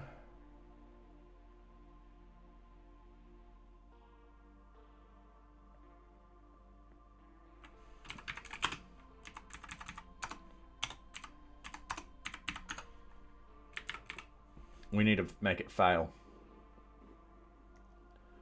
And we need to make it fail here.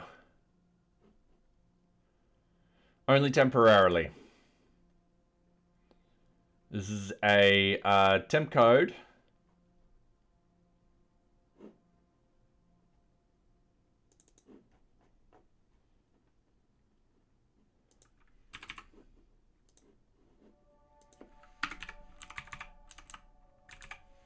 Okay. Temp code. Temp functionality.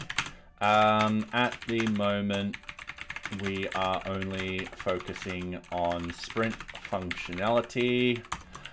In the near future, we'll open this up to other objects. All right, cool. So that should fail at that particular point. What we could then do is under the Gantt chart views, if destination is, all right, cool. So hang on, I'll remove that one little line. I will actually put that in there for the initial proof of concept. We're only dealing with sprints. Done. That will fix that. So yeah, I just need to move those permissions elsewhere. And now we've got an EF.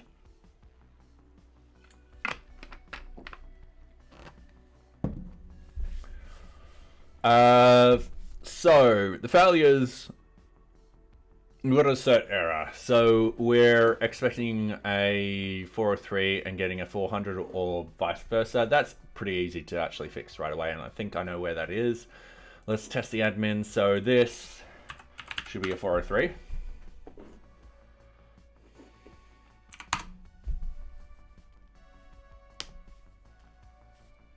And we've got an error.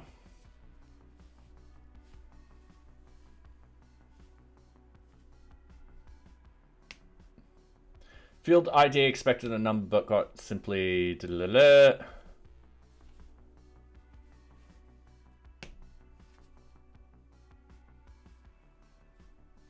Ooh.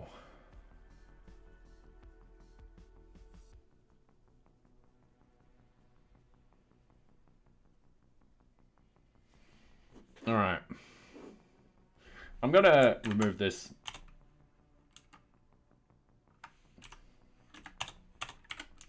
I'm going to remove this one. We're going to test.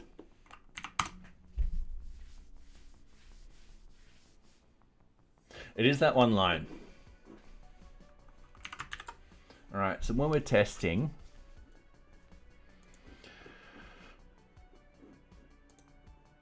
hang on, I'm just going to close all tabs. We're only going to open up what we're actually looking at. We're going to fix this test first. So we've got the Gantt chart get data. So Gantt chart data, the permissions is there. We need the view open, which is somewhere that I've lost. There. Gantt chart views. Gantt chart get data. So Gantt chart get permissions with destination. All right. Cool. So the destination would be sprint. So going into here, we go, all right, cool. Destination will be sprint. Location ID will equal something in there.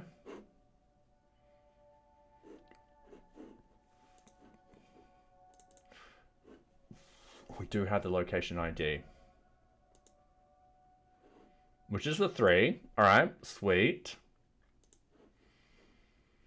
And then it's going down here.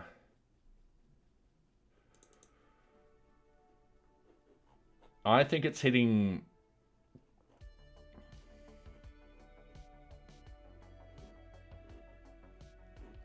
Oh no, that's fine.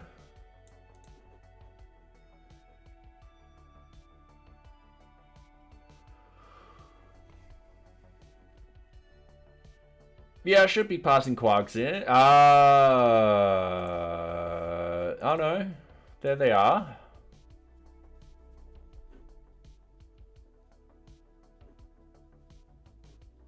I should definitely be doing the args, quarks here.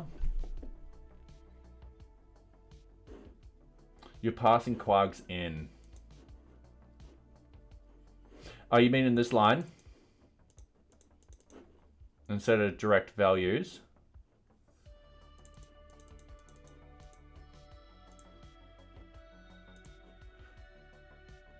Yeah, let's do that.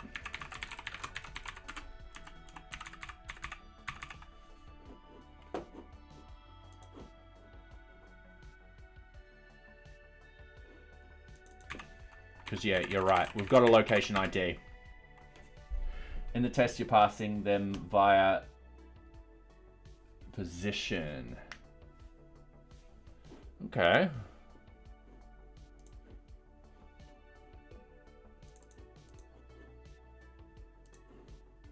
So, should I go...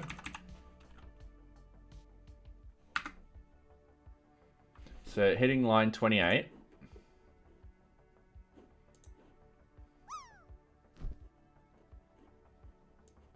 Okay.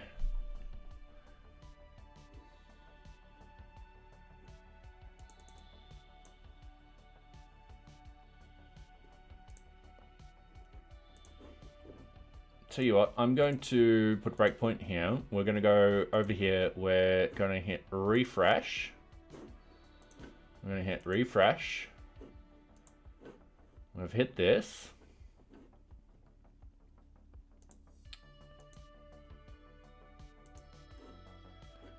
So it hits that. But you think it's hitting this in... So passing in empty quarks to the lower function. Yeah. All right. But that should be passing through the arguments correctly.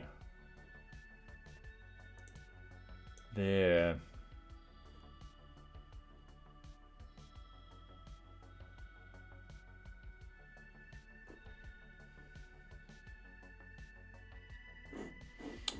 Give me 2 seconds. Django reverse. Yes. So, yeah, they've got args in an array like that.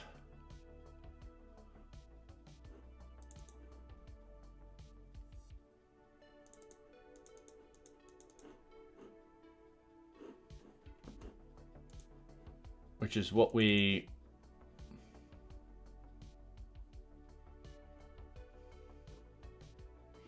Yeah, this is a weird issue. Sometimes, I don't know why,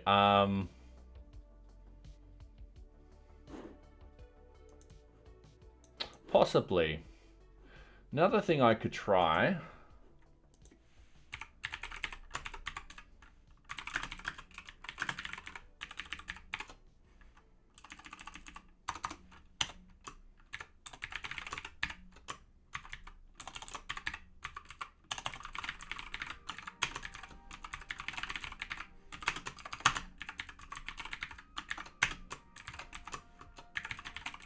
Don't know if this will work in the testing functionality. Only one way to find out. All right, that worked.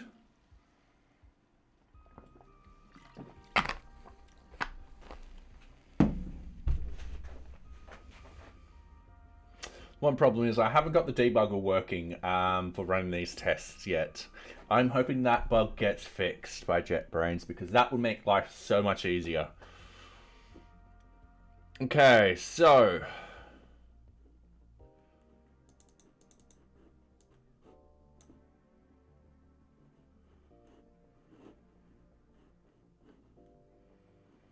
Type error. Int argument must be a string.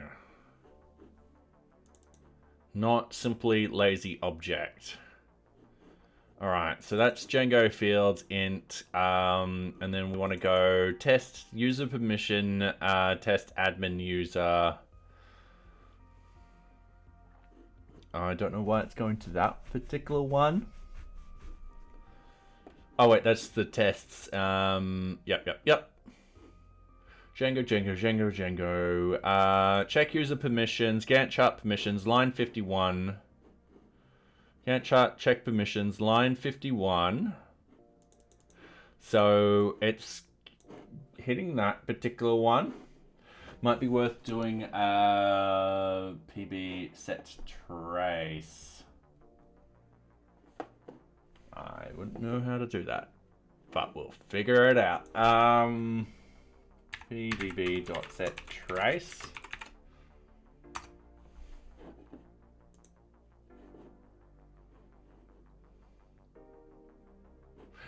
Okay.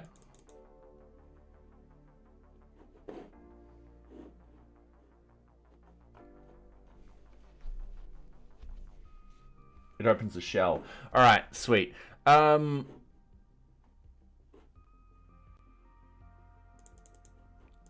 I just put in breakpoint, right? So I would go breakpoint here.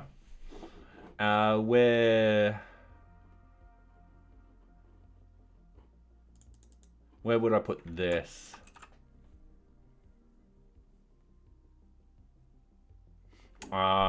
Yeah, good point. Hang on. Oh. Django debug tests.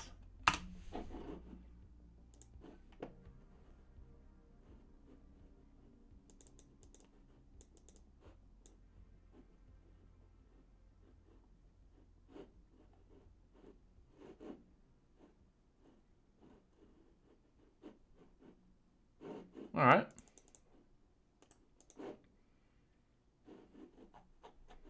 Let's test that.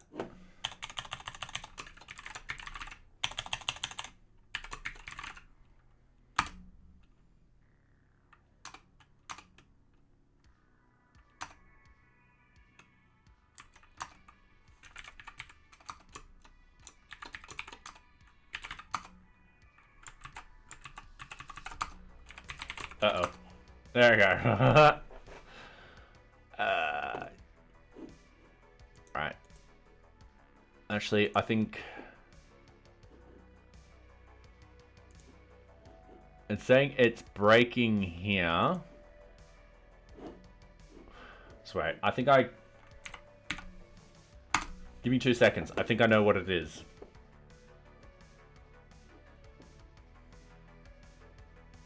So did I get here location sprint location 3?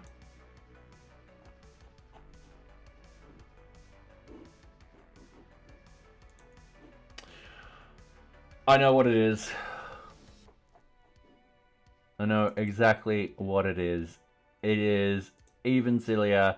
I haven't put the sprint partial in here.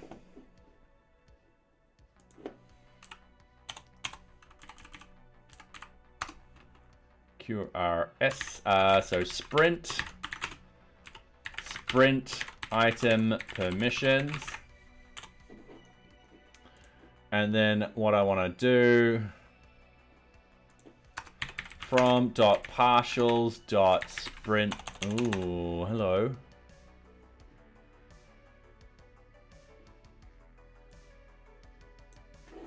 We don't have a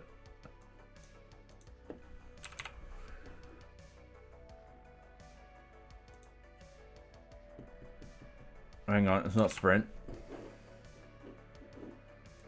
All right. I'm the S flag you need for the shell unit test. All right, cool. I think I know what it is. Give me a couple of seconds.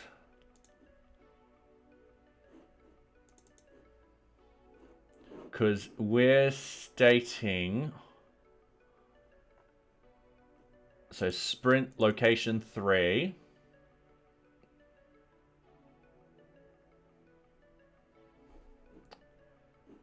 Django. No, Django. Not that one. Line 51. So right here, I want to double check the function and the location ID. So what I want to do is I'm just going to go printf destination.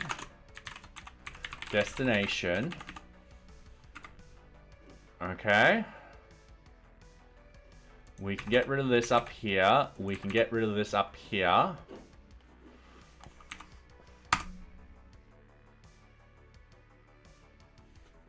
So the destination is a requirement.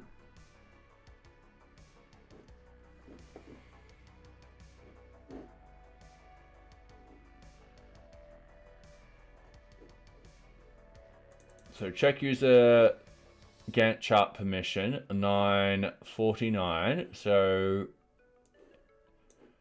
it does make it into that. Then requirement permission line 7.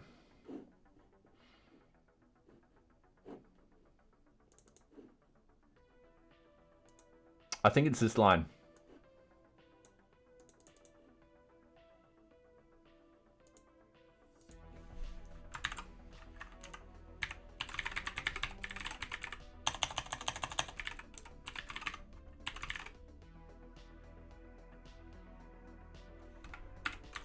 Oh, that won't work. If we go print user request.user.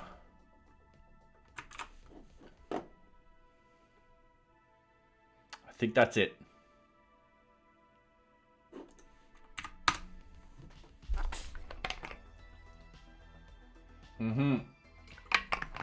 It's an anonymous user. But why? This user should be the admin. It would throw a key error if the dict was missing that item. Yeah. Yeah, I agree with you there. All right, let's go back to this.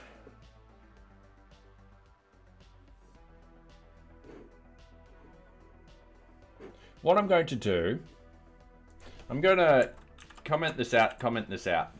We have requirement items in here already, so we should see that print statement actually happening a couple of times. So we're getting team leader.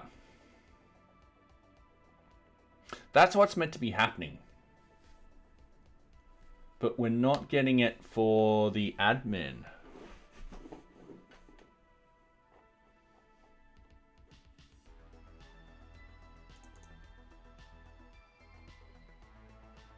Which we should be.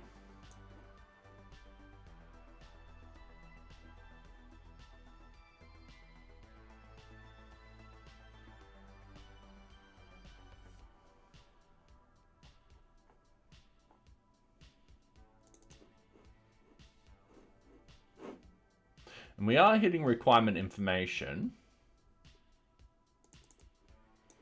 I'm only seeing team leader here. We are seeing a couple of warnings.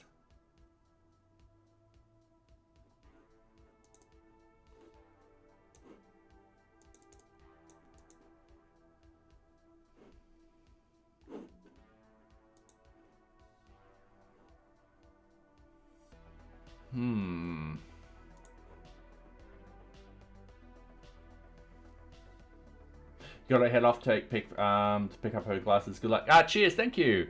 I might move these particular tests into the team leader one. Which won't be hard, it's just me deleting that and then going into the team leader. Because the team leader has pretty much the same sort of layout.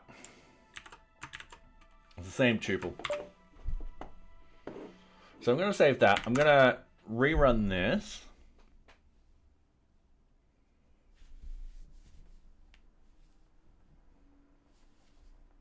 Now we have a fail.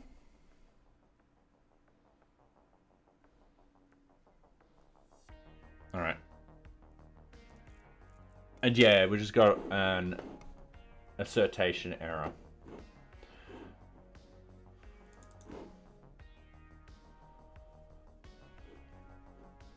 Which that shouldn't be happening.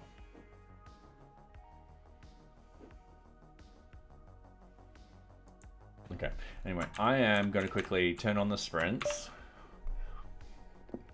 Gantt chart get data. Alright, Gantt chart permissions. If not doesn't equals arrow, raise permission denied. Alright, cool. So what we need here is I'm just doing a simple printf. Destination is destination. Cool, like that. This one we're happy with. We're getting rid of it. I'm going to close this window. The Gantt chart views, I'm going to close. I'm going to close this. We're going to run our tests.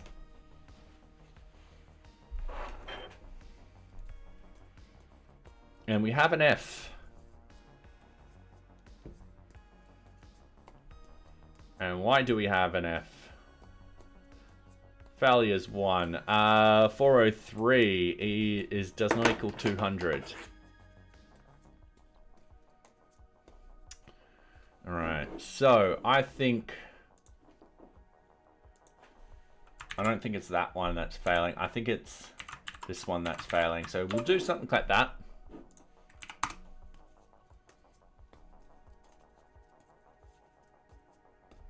So destination project, yep, that one's failing. Cool. So sprint 3, it's failing because it's sprint 3. We need to change that to sprint 2. Cool. And then what we want to do, copy, we're just going to copy this. Go sprint 1, that's 403, and then sprint 4 is 200. So we're testing all of these. That one, oops. That one's a bit different.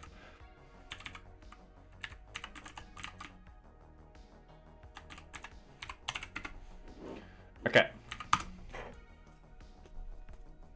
Yeah, for some strange reason, ooh,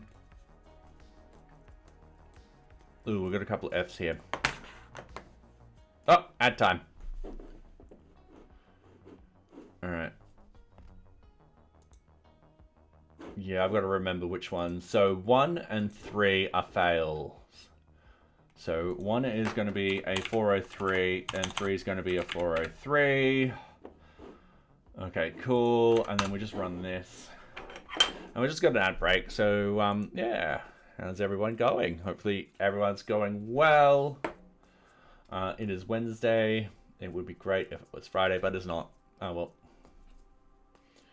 I've got to double check I can take leave in August, which would be nice. I booked my flights. Hopefully I won't need to change them. Worst case scenario, I just work overseas for a little bit. Not going to be a problem for me. We all know I can do it. I just pack a little thing and yeah, just do that. All right.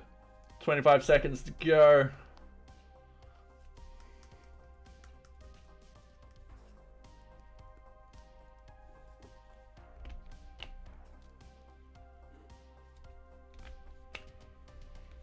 I need to mention that to them on Friday since I'll be out of the country for 2 weeks. Ah, nice. Where are you going? All right, welcome back, everyone. You escaped the ad. Going to Italy. Oh, nice. I wouldn't mind going to Italy. But it's one of those things where I would probably have to stop over at a place. So I don't like traveling too far. I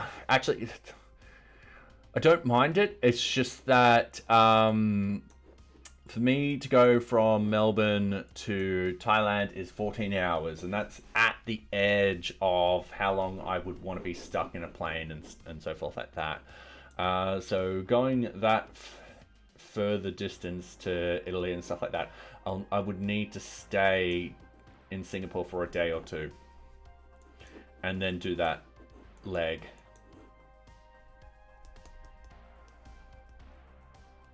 Or a bad location for Europe and North America, yeah. But great at getting to here and stuff like that.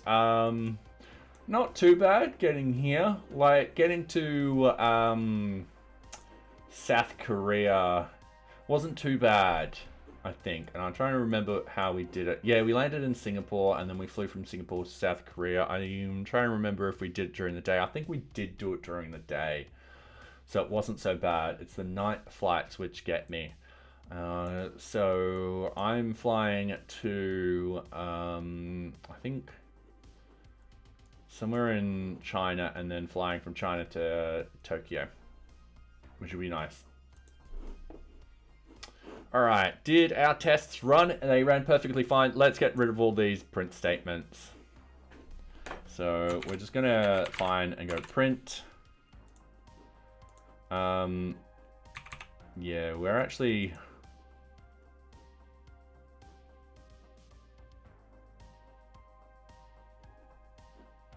Actually, I don't want to edit that. That was a bad mistake.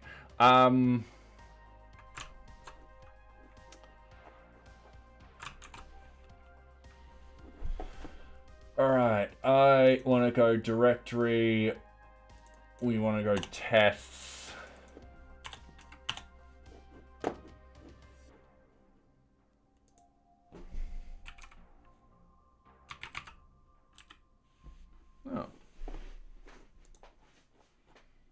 Oh. Wait.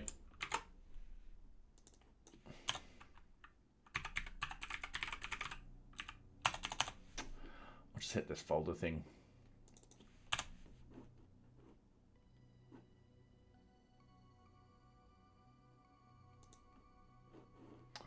Static file deployment. Oh yeah, no, I see it. It's just telling me what file's been... Yep, alright.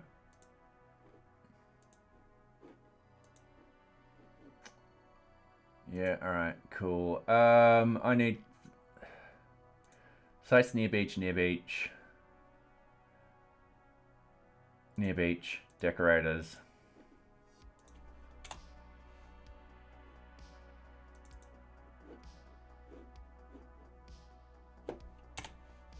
Okay, sorry, I'm just trying to find this file. So NearBeach.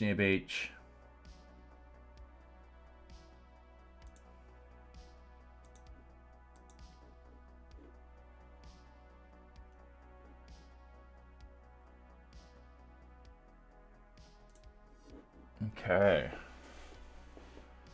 There you go. Hey.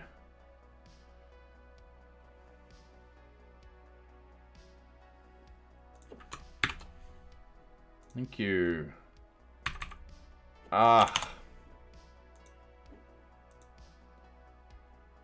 Yep, we need to get rid of that. Alright, sweet. So, what I need to do... Make sure I'm not running this, is I'm going to go remove recursive NearBeach static. Alright, sweet. GitHub checkout NearBeach static. Git status. Oh, sorry. Git checkout. Sorry. NearBeach static. Git status. Alright, cool. So, we've got some decorators. NearBeach templates. NearBeach customers. Customer information.html. Oh, we didn't add that into the bug thing before. That is my bad. Static files deployment. So git checkout static files deployment.py.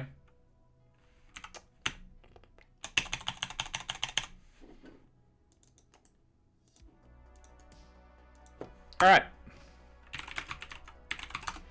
So we've got the NearBeach views Gantt chart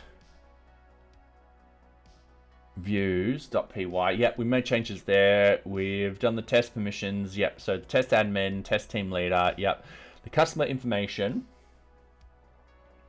Yep, we forgot to push that up before, so we'll do that now. Then the check user permissions, partials, requirement permissions. Yeah, we made changes there. Then the Gantt chart permissions. Yep. All right. Cool. So git add, all of that. Git commit, bug fix, and what we're doing. So we're doing this bug fix.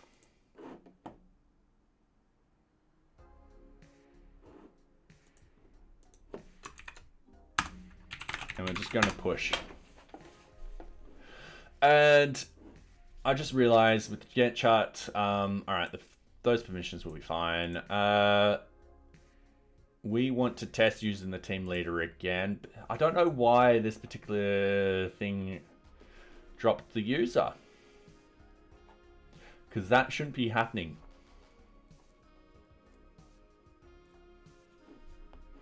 Oh well, let's go into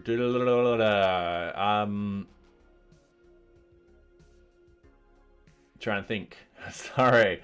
Gantt chart. Where are you? Gantt chart view. So what happens when we want to update data? So we've got a form we're going to go to, and we're going to implement this. So we've got a start date, end date, and a status ID. And we've got a destination and location ID. So, ooh. This should be pretty simple to set up. So what I'm going to do, I'm going to put this test over here. I'm going to minimize this. We're going to shove this down just a little. So we've got the update data. So we're going to do a new one, RL test.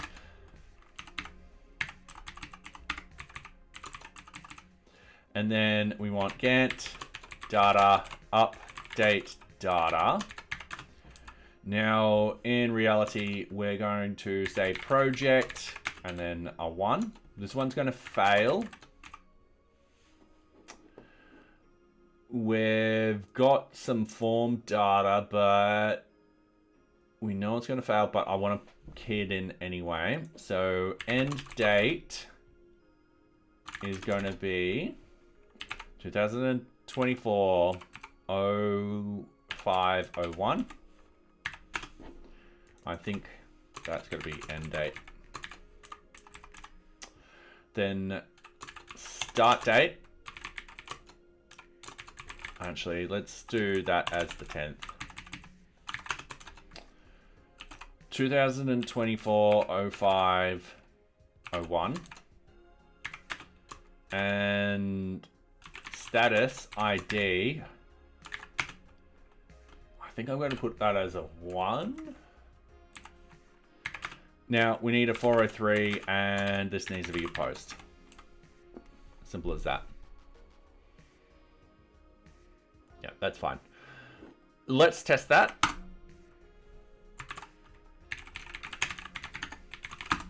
So we're just going to go Python 3 manage test. All right, cool. We're just reloading. Oh, we got an error. It's probably that thing that's errored out. That is fine. We're going to find out why it errored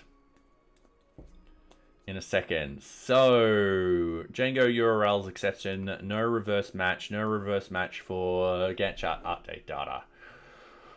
Okay, so we're going to have a look at the URLs.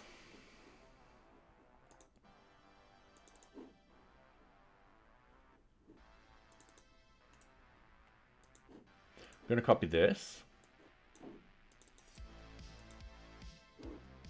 I had a spelling mistake somewhere in there. That was it.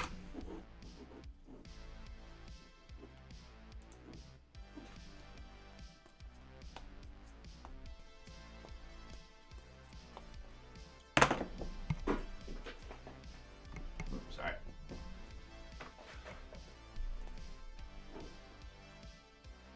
All right, sweet. So we know that's going to work. We're going to copy and paste that. We're actually going to do it as a project 2.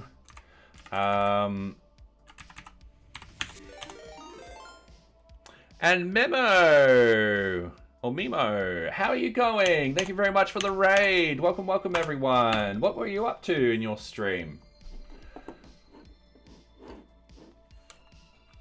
Hopefully you're going well. For those that have joined, I'm Robotic Head. Oh, that's on light mode. Oops, sorry, light mode. I think these are all on light mode. I'm so sorry. Yeah, welcome Raiders. For those who don't know what I do, I'm a Robotic Head. I work on an open source project management system called NearBeach. What it can actually do is gather basic organization and customer details. From there, you can gather user requirements and you can set up your own Kanban board. You can also create your own projects and tasks. And when you're ready to deploy, you've got requests for changes. So yeah, riff raff raid inbound. Oh, nice. Anyway, thank you very much for the raid. How was your stream? What did you get up to, Memo? Or Mimo?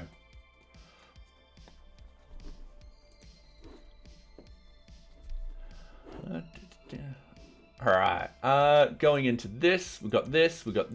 Those two should run. Actually, no, sorry, I forgot to change the status, because with the second one, that will be a 200. Which is the same old, same old. Oh, fair enough. Yeah, same with me, though. I haven't got a new project yet. Still near reaching it. So yeah. Oh, and for everyone who's joined, you can play in this game. Just exclamation mark drop followed by your favorite emoji.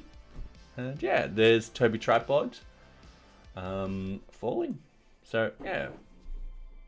Oh, we got a 403. Have I got that project number right? Project 2. So yeah, with Project 2, we should be able to update that data.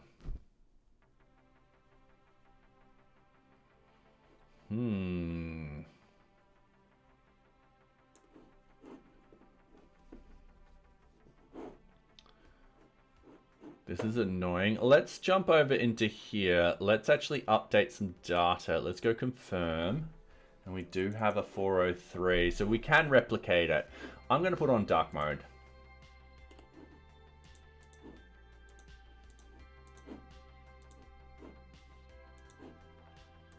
So I'm just going to close everything we don't need at the moment. And welcome back, Sab. I'm hoping you're going well. And you're doing the shocked max as the fall. Ooh. Oh, it's been a really close cluster today. So Adrian Learns is in the lead with 68.42. So congratulations.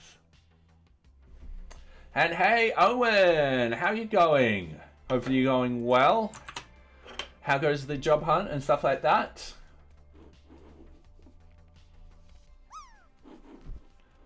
And yes, hello, Sab. So yeah, how was your day, Sab? Hopefully it was good, or has it just started? I think you wake up around about this time, if memory serves me correctly. I don't have the best memory, I'm sorry. Could be better, just got turned down from a job.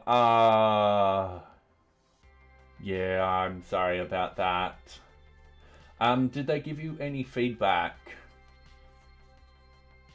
'Cause that would be good if they did.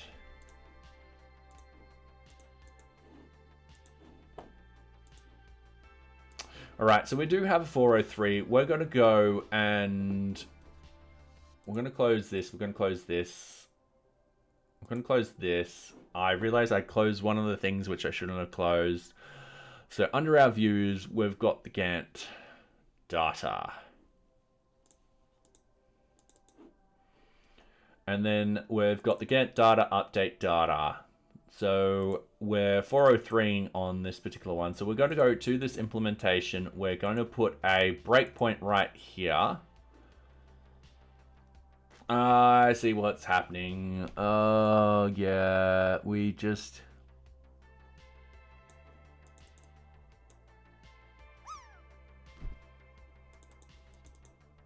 Okay. I'm just going to get rid of this. It's fine. Just waking up. Ah, fair enough. Well, welcome. So yeah, they said I didn't have enough professional experience, whatever that means. Okay, yeah. Damn.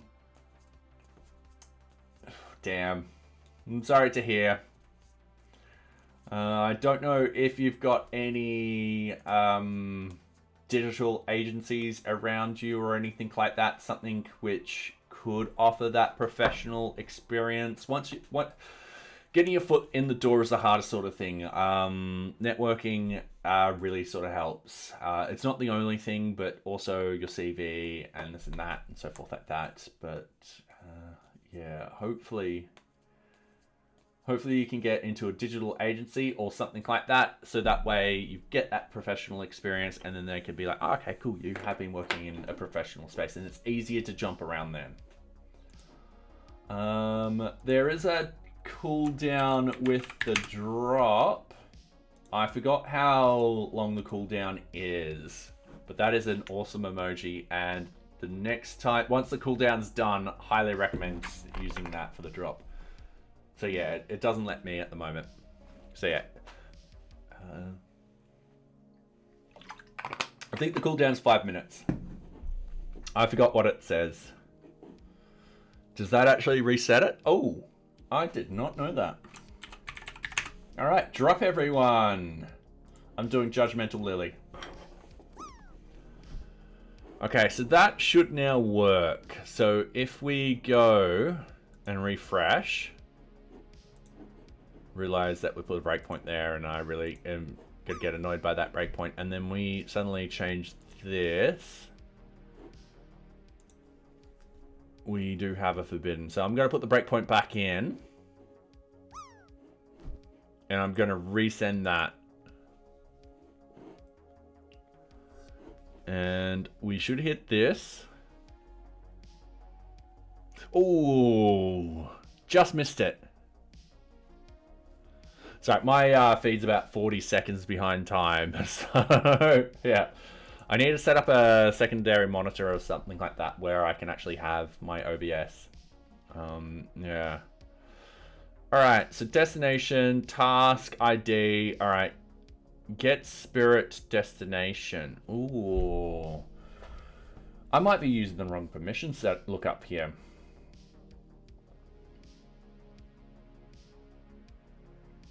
I think I am. I think I am using the wrong permission setup here. So I'm just going to stop everything. I'm going to undo what I've just done. Apart from deleting that. And deleting that.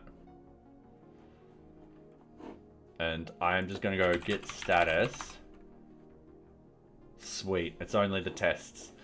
Okay. So I'm going to go into the Gantt chart view. I feel like we're using the wrong permission lookup because this destination, this location ID could be anything. We should be using the same generic permissions as from nearbeach.decorators.checkuserpermissions.object permissions import, and we've got an import of check user generic permissions.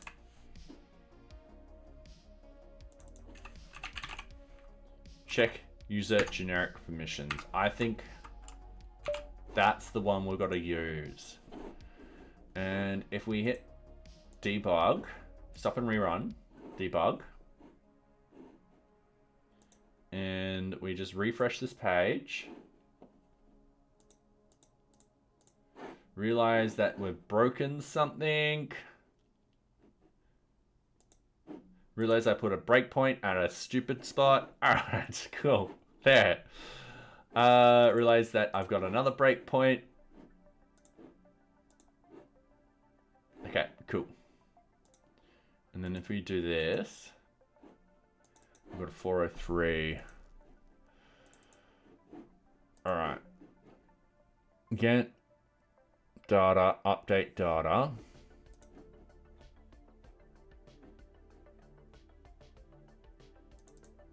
Is using the generic permissions.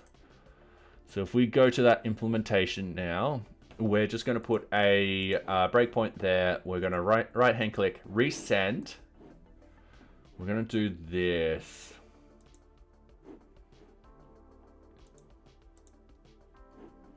So we've got the destination of task.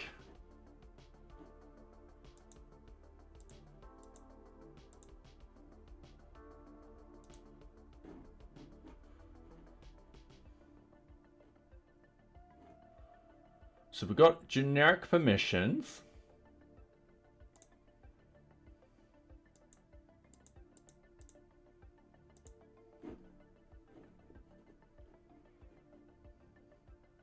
Ooh, we do have location ID in the clogs, which is a 1. No, that makes sense now. No, because this is a task administration, I should be modifying this particular one. So if I go plus, everything will come back failed. We want that. If I move this one though,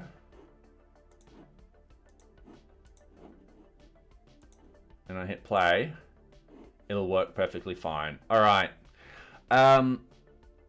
So the bug here is I don't have multi permissions here. So what I mean is I don't have, at the moment, all I've got in NearBeach is user permissions. What's the value? There's a specific value I use. User level. And that is an int between 0 and 4 inclusively. So the problem is with a sprint, I can have multiple objects in there. And there's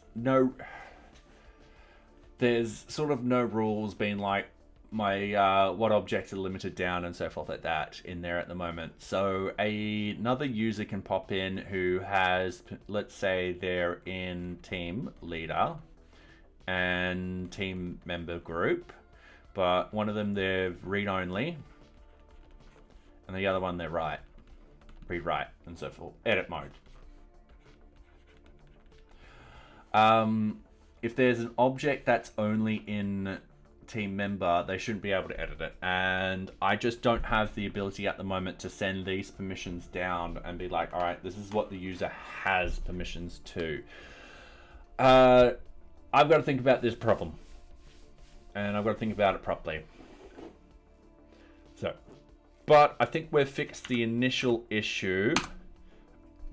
I think we can now run these particular tests. So it'll fail if the person doesn't have permission to a particular object, and it'll give them a 403, but anything else it'll give them a 200. So yeah, that's working perfectly fine. So what we can actually do is we can cut and paste this in twice more. Go task, sorry. We'll go a 1 and we'll go a task and we'll go a 2. And then with this one, it's a 403. Like so. And then we just rerun it.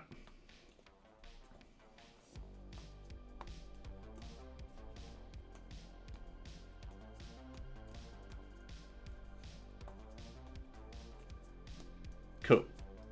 Done. All right.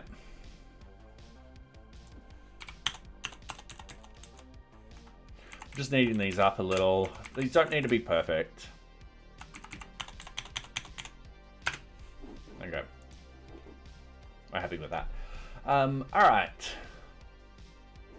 So, going back to this bug, I think I'm happy with this. I'm gonna copy this. I'm gonna go git status, git add, git commit.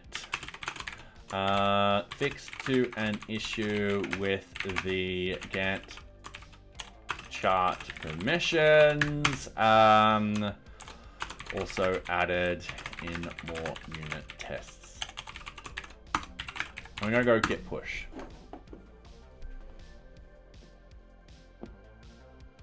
All right, sweet. Whilst that's happening, Let's go Circle CI. Let's go to the application. So I'm getting into this music now.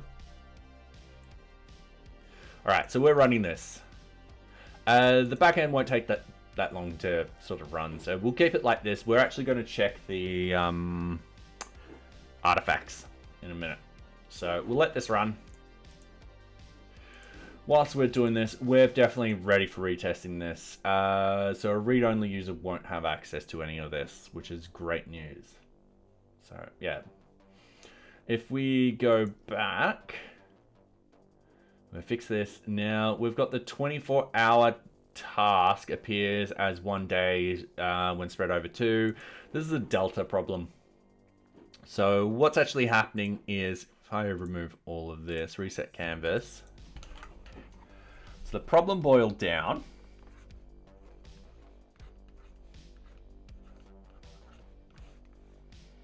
is the delta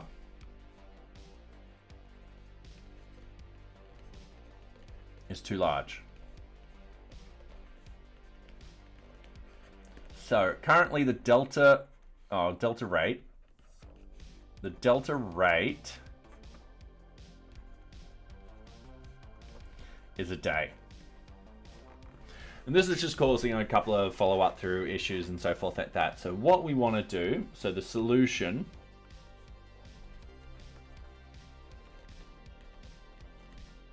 is very simple.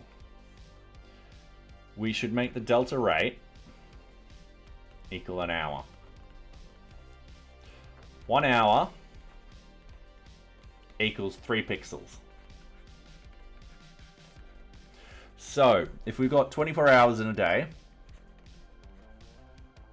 times that by 3, and I know this is going to screw up on bloody frickin' daylight savings time where you add in an extra hour or take away an hour and stuff like that.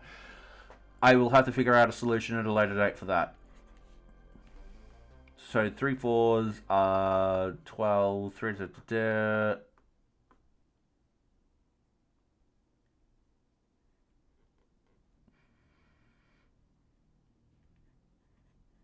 sorry, let me do this again. That'll be 72. Actually, no, we don't want it that big. So currently we've got, actually, let me erase all this.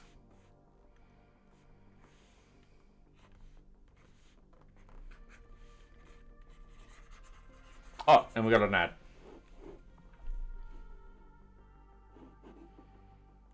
Just so no one misses out. For those that don't know, I'm kind of doing this so people don't feel like they're missing out whenever ads actually happen. And I just do random things. Sometimes I'll do Duolingo, other times I'll do some weights. So let's do some weights. Okay. About a minute of weights, which would be nice. Got to build my upper body strength back up.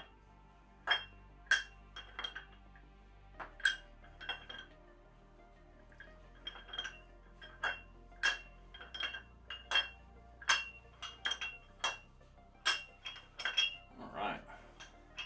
Now we're going at time. Halfway.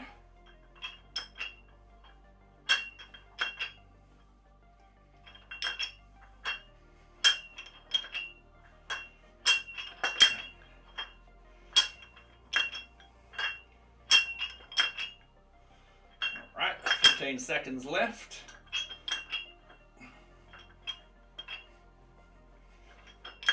All right. 7 seconds. I'm just pushing this last little. All right, cool. Anyway, welcome back, everyone. All right. Oh. Let's just say my arms are burning. Let's get back into this. All right. Ooh. Out of context, but are you ambidextrous? I think it's awesome that you use your mouse with your right hand and write with your left. Yeah, I am. I do a lot of physical activities with my right, and my left I will do the finer sort of details. So yeah, but there are a number of things I can do ambidextrous. So for example, table tennis with the bat, I can actually throw it from one hand to the other and use it perfectly fine with either hand. So yeah, when I was young, 20 odd years ago, snowboarding, I could pick up either right-handed or left-handed type of snowboard. So yeah.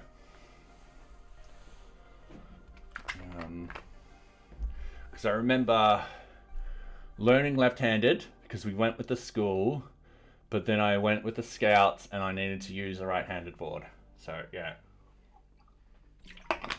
But yeah, I can't write with my right, so it's limited.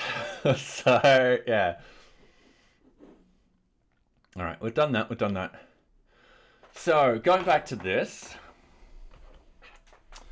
we're gonna move the rate down. So with the rate, however, sorry, with the hour, how many pixels?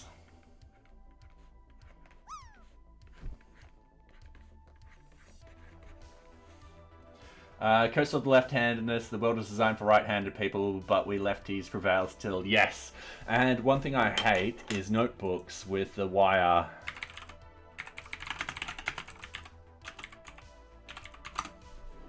Notepads, sorry. With the wire edges. These things. Absolutely hate them.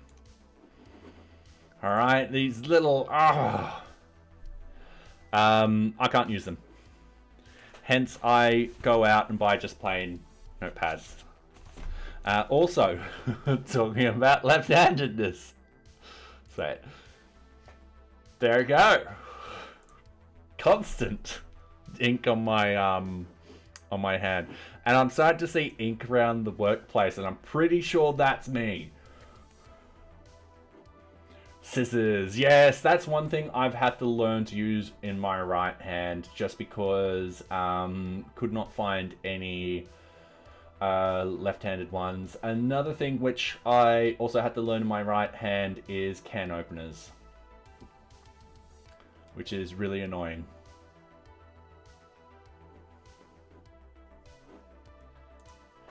Alright, mainly because, I couldn't find them.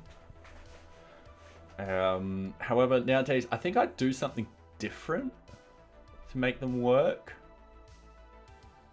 I remember when working in the Thai restaurant yonks ago and struggling with the can opener.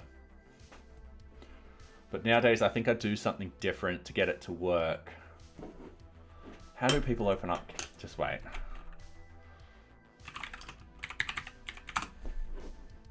Just wait. Now that I'm thinking about this. So yeah, I do that. So it goes to the top down.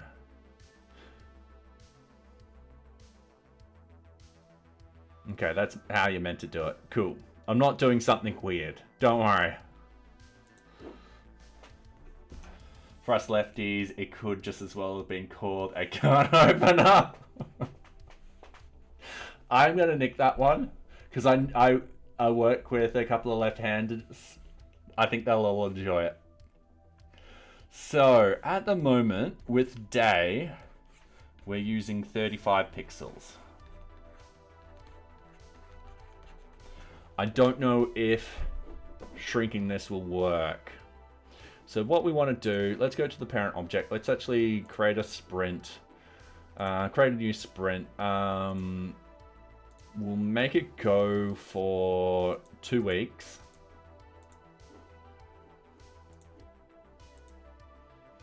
We'll add a task in. Alright, and what I'm going to do is, because I realize I've got the chat overlay, I'm just going to move that over there so you guys can see everything too. So at the moment, we've got everything here set to 35 pixels. I'm just wondering if we change it to 24, it's going to look very squashy. If we change it to 48, everything kind of spans out just a little. However, that being said, because if we're starting to do the delta as hours, I think that will work. So if we go over here, let's erase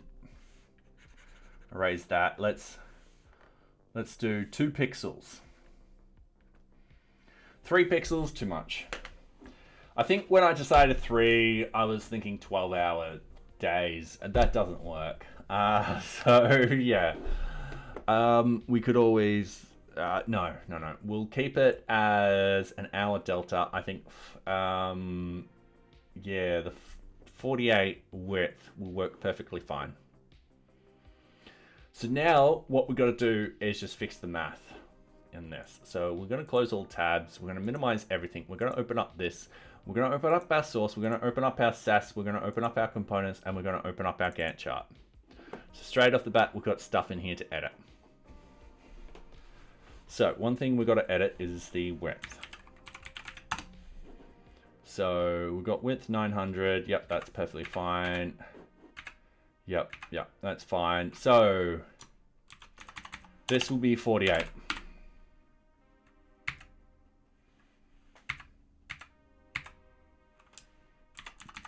And this will also be 48.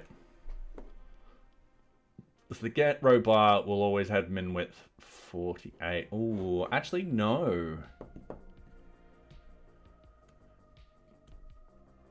If something's...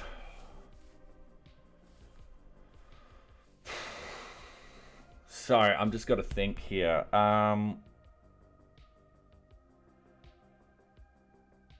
At the moment, I'm going to leave that at 48.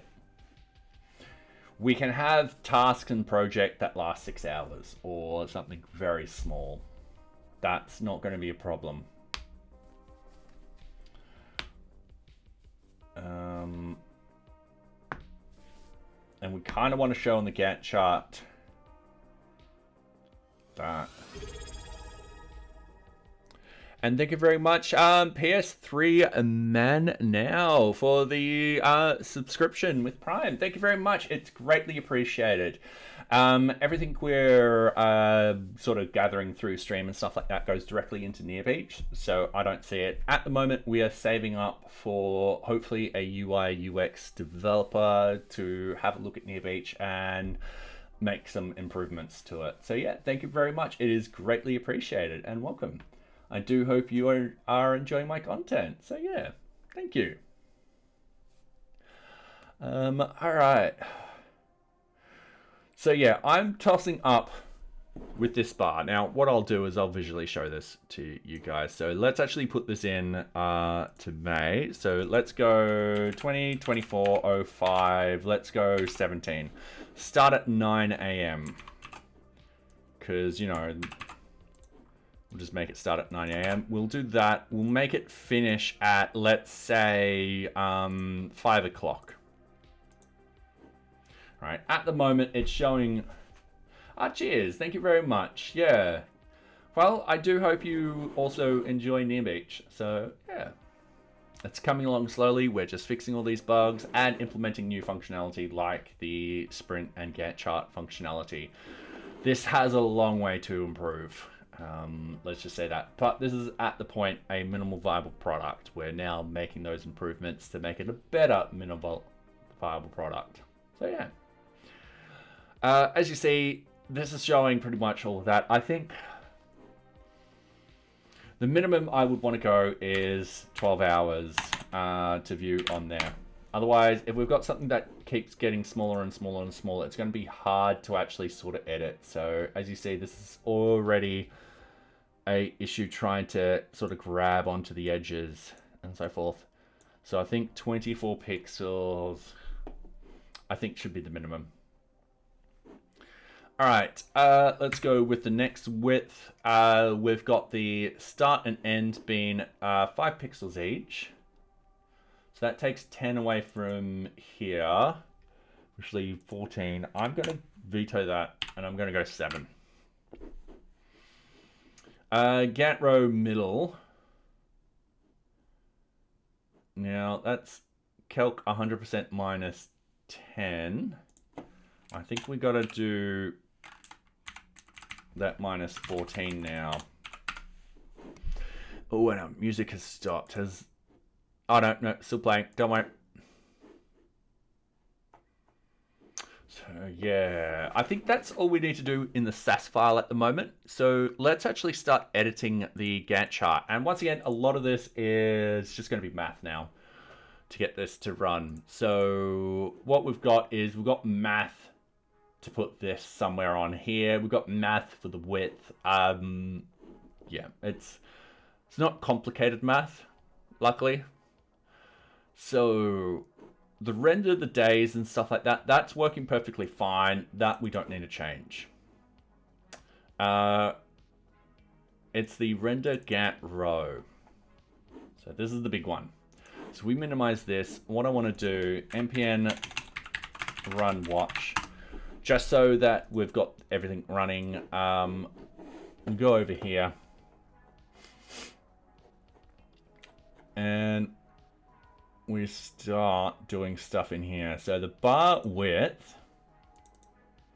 So set up the date variable. So that gets out the data. In case the bar falls out the time frame, that makes it disappear. That makes it disappear. That's perfectly fine. Actually, not disappear. So that truncates it. And then we got a delta. So now we're going to do this by hours. And so now we need the delta. So it's this line that's going to change.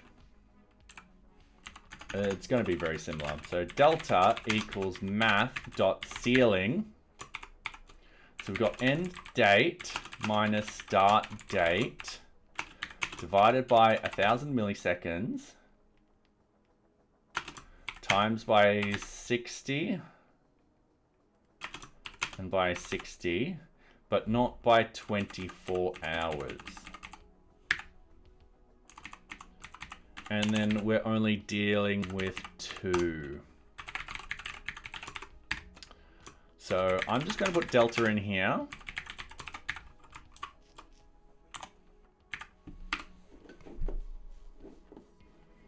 And we're going to see what happens. So I'm going to hit reload. And we've got a delta of 8. Which is correct because the time between 9 AM and 5 PM is 8 hours.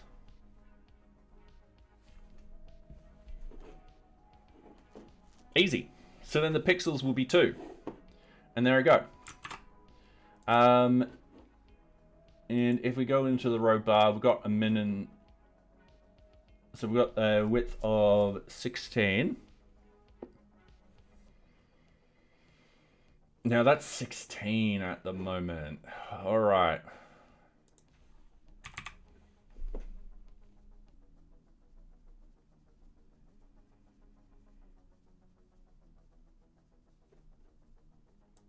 Okay.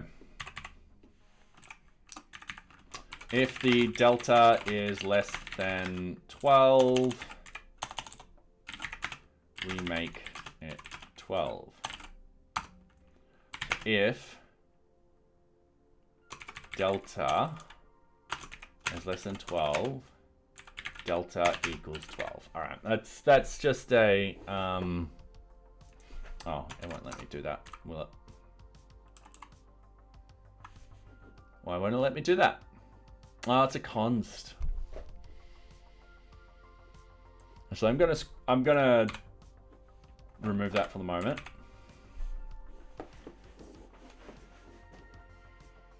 Yeah. Because the one problem is, if I go, all right, actually, no, this is meant to be 12 o'clock, and go confirm. I'm just going to reload. Okay, so the minimum...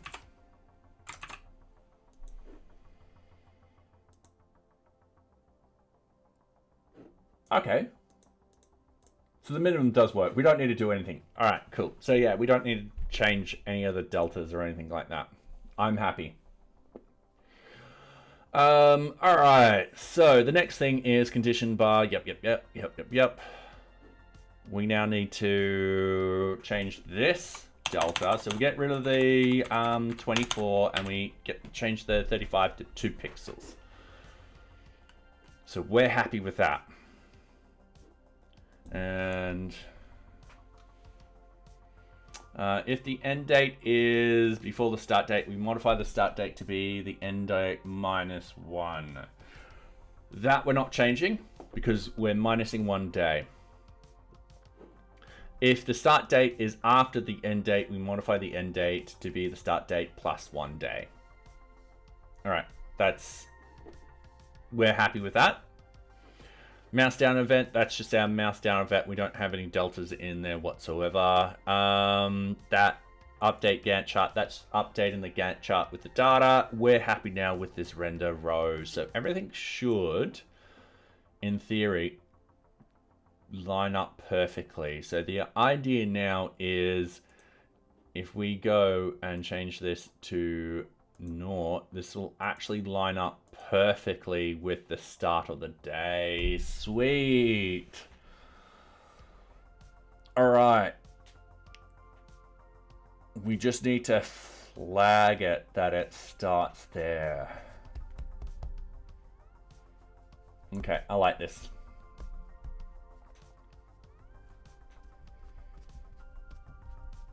Because, yeah, people will be like, all right, no, I want this to start at 9 a.m. And bang, it starts on 9 a.m. And then they can have gradual little things in here showing, oh, there's going to be progress and stuff like that. And when we move this up into having the ability to go down into the hour mark and so forth like that, all of this will pass into this very easily. It's just, we just need to then program for the different deltas. Okay, cool. So now we need to deal with the Gantt information when we're actually moving the stuff. So when we hold down and move around, we've got a bunch of move things. So we've got initialize data, we're all fine with. Mouse down data, so that updates all of that. Yep. Mouse leave. So yep, mouse move. This is what we're concentrating on. So we need to get the number of dates from this, get the number of hours from this. So we need to get rid of the 24. So now we're dealing with hours. And then we need to divide by 2, not 35 pixels. So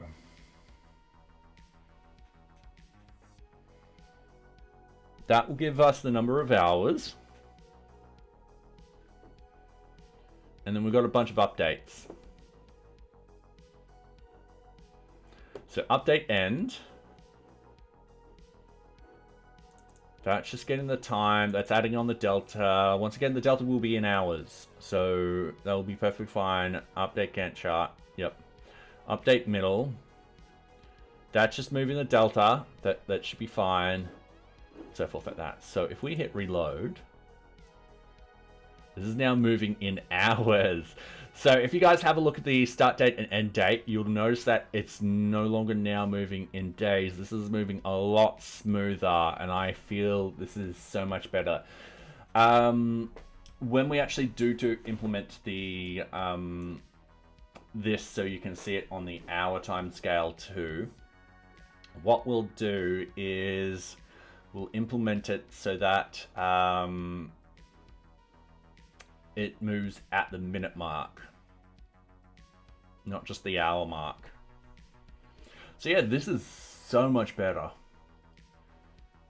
And that didn't take too long to actually implement either. So if we actually move this over here and hit reload, we can now see it's on the 23rd at 5 a.m. Oh god. So yeah, that actually took a lot quicker than I thought, which is actually great news too at the same time, because that means I could probably implement the different scales a lot faster too. So yeah. Sorry, I thought my phone was going off, but it wasn't. I'm going to say this is ready for retesting. I'm going to copy this.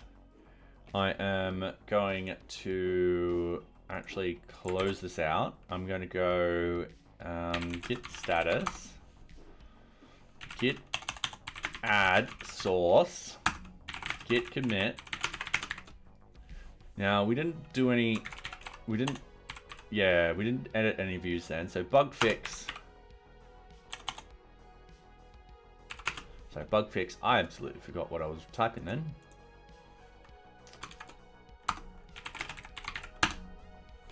All right, cool. Done.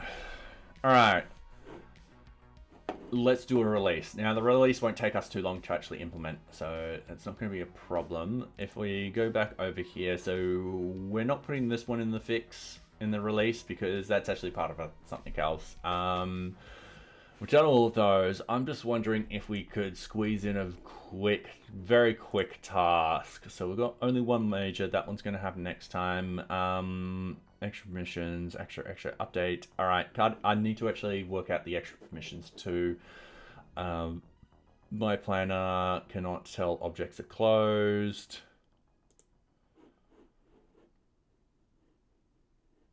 I should show that visually. For example, we might have the background of the card darker shade, or strike the text within. Oh, don't we do that already?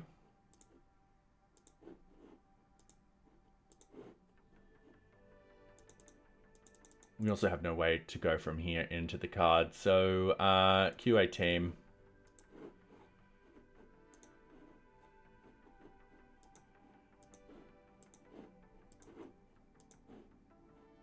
Yeah, all right. It's status closed. I think changing that bar would be better. But if we go to the front page,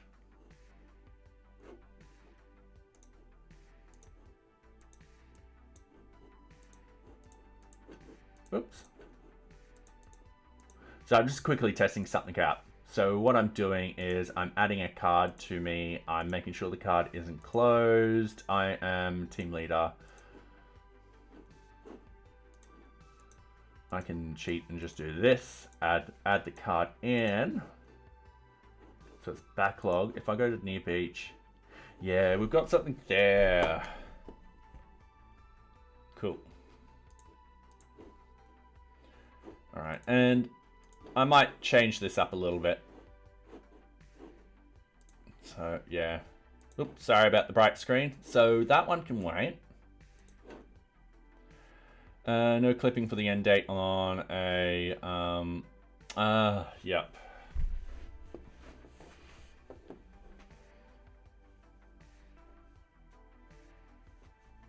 Yeah, what did we do with this one? I'm gonna close that. I'm gonna close that.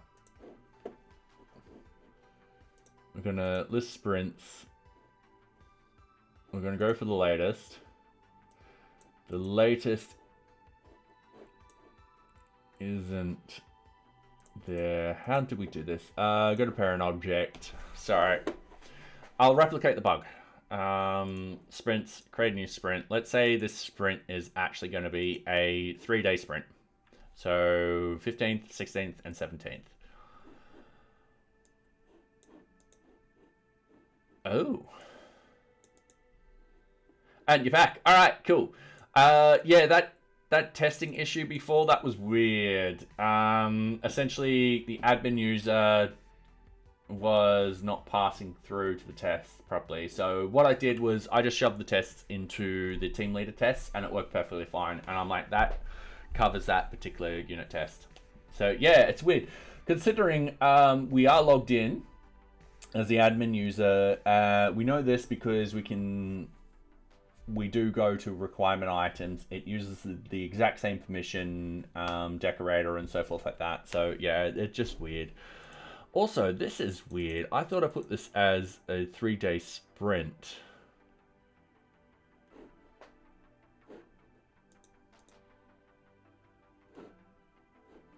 All right, one thing I can do.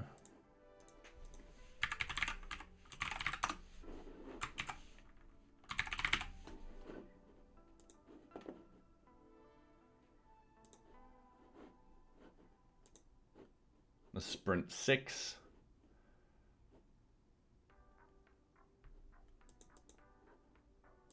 Let's go to the 16th. Oh, hold on a moment. So let's go 16th to the 20th. Let's see what it renders out. 17th to the 20th. All right, that's a new bug.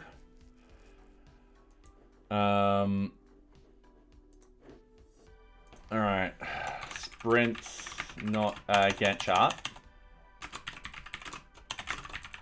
Not including the first day. All right. Method 1, log into NearBeach. 2, navigate to an open project / let's just do project. 3, create a new sprint from this project. Place the days as the 16th of May to 20th of May. Cool. Expected results. Get chart to have the dates from the 16th of May to the 20th of May. Actual results does not include the first day database. There shouldn't be time zones because we're actually using dates instead. We're not using date time. This could be a, actually this would be a major issue. This would be bugged. This would be submitted. This would be assigned to me. This is part of the sprints functionality. Let's actually fix this up right now, because I don't want this plaguing me. So, what we've got is, let's run npm run watch.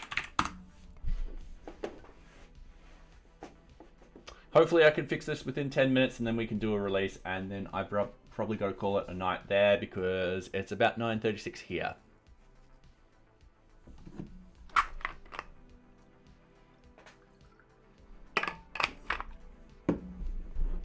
All right. That is running. So if we hit refresh, I will have to close that and I'll have to reopen it. I will have to go, yep. And then I'll have to, no, not to the bottom, sorry, to the left. There we go. So you guys can actually see what I'm seeing. So what I'm doing is I'm looking at the view sort of stuff. Now we've got the Gantt chart, and what we're looking at, ooh, Gantt chart end date. Now that's the 20th. The start date is on the 16th.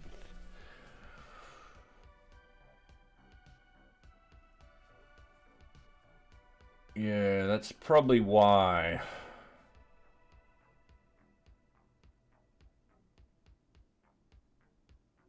Oh, and I'm terribly sorry. I just realized the ad break is on. There you go. Terribly sorry about that. Oh, nearly dropped the pen. Okay. Yeah, I'm just trying to think of this. I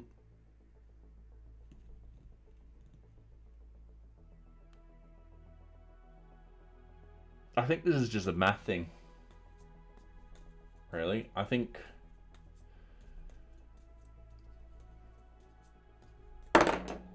yeah, it should just be a math thing. Anyway, welcome back, everyone. So we do have it set up on 2024 05 and then 20.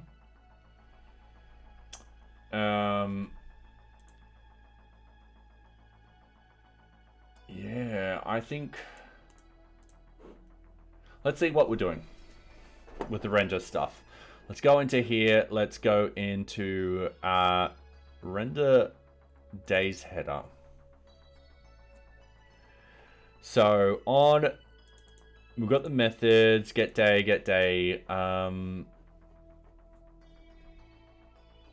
the index in delta days. Oh, yeah, this is part of delta days. So this would be part of the Gantt information. So if we go into the Gantt information, we initialize the data. So what we want to do is we're going to go to that implementation. So if the destination equals 0 and the location equals 0, we just return. We don't deal with anything whatsoever. We get the data. And then in response, what we do is we set up the response data and initialize the Gantt chart data.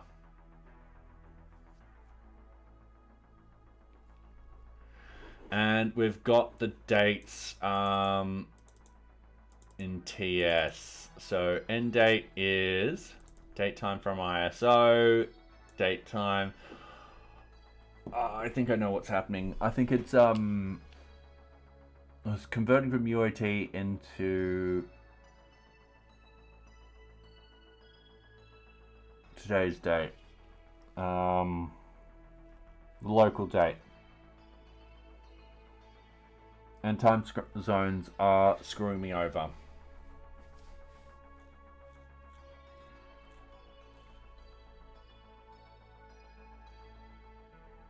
Yeah. Damn it. All right. This will require me doing deeper thinking, sadly. Yes. Oh, I think time zones. That's so what's actually happening is I'll set the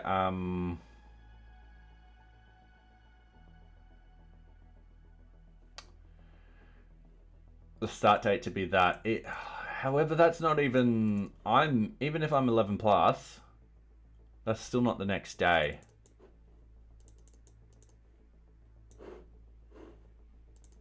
And that should get, from ISO, that should get the T seconds. So let's go into here. So delta days, math floor, payload, end date, So that's the number of days. Why is it date time? Good question. So I initially was thinking with the sprints that people would want it to be that not nuance, that specific. So it'll start on this particular day at this particular time, and we'll finish at this particular day on that particular time.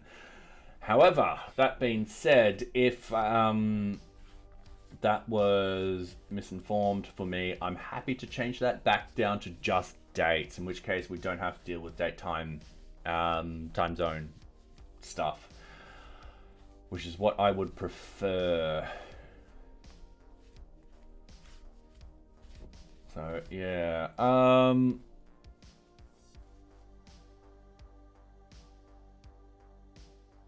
you don't think anyone will want the time part? All right, cool. That makes this easier. So for now, I'll keep it to whole days. Yeah, I'm liking that idea. So what I need to do is, if that's one delta, we've got the 1 day, get to the end date, start date from ISO row dot start date.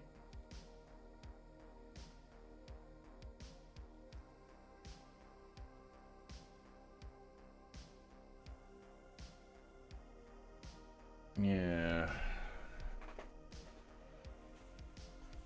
All right. I'll need to reread this, figure out how I was doing that again. It shouldn't be too hard to do. What I'll do is I will unstar that because I don't like the star system in this. I'll bump this into this. I'm going to put in a note. It might be an idea to change both sprints and Gantt chart functionality. Date time to just plain old dates. Will help with any time zone issues. Okay, cool. We're gonna add that in. In this sort of case, let's do a release, because we've at least done 3 bugs. Let's npm run prod. So we're just going to build our prod environment. We haven't made any other changes. I'm going to close that. That'll take a couple of seconds to run. I can stop this. Actually, no, I need it running. npm run e2e. We're going to get those running very, very quickly. We're also going to have a look at the artifacts. I'm just curious what this is going to say. 74%. All right, cool. But our Gantt chart stuff. Gantt chart permissions, 85%. Awesome.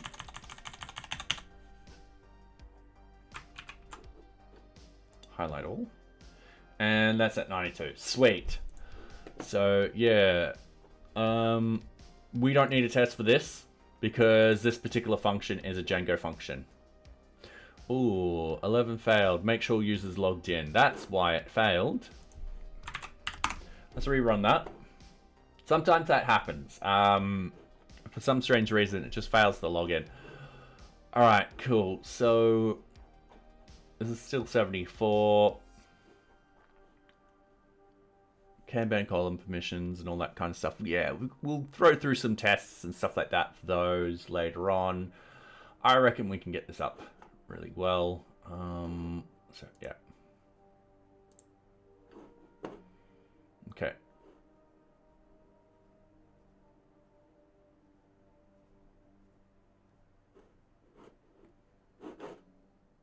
Yep, see, yeah. All passed. We're fine with that. All right, so git status, git add everything, git commit. Release 0.31.21,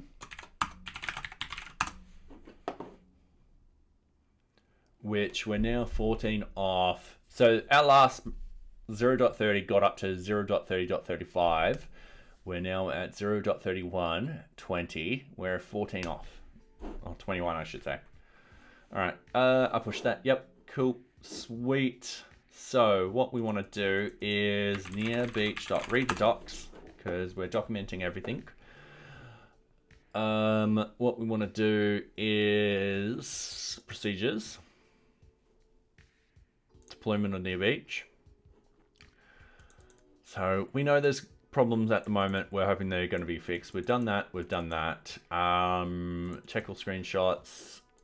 We can quickly do that very, very quickly. Where's NearBeach? There it is. And then coverage. No, not coverage. Sorry. Test results. We're just making sure that there's no glaring issues. Cool.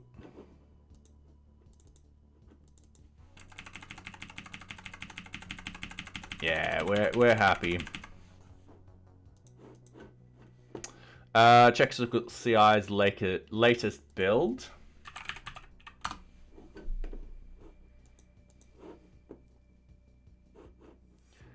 Now, considering everything's been passing tonight and stuff like that, I don't foresee this breaking. But we'll keep this running for front end sort of stuff, because I didn't run that locally. Using git flow. All right, cool. Yeah, we're not using git flow at the moment because I can't get it to trigger the GitHub Actions, which does the vast majority of the release. But what we do is we do a simple pull request. We got bug fixes, and what we want to do is 1354. I can do this like this.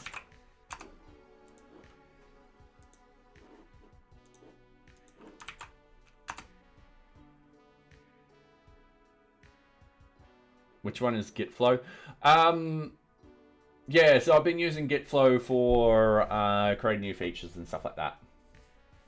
So I'll be like git flow, release, start, and then like and then the release tag and all that kind of stuff. Yeah, it wasn't activating the GitHub actions, which is a bit of a pity, because it would have been awesome if I could have done all of this from the terminal very quickly. Oh, I just did something stupid. Copy and paste. All right, cool. So we got those. What we want is we want to copy that. Create pull request.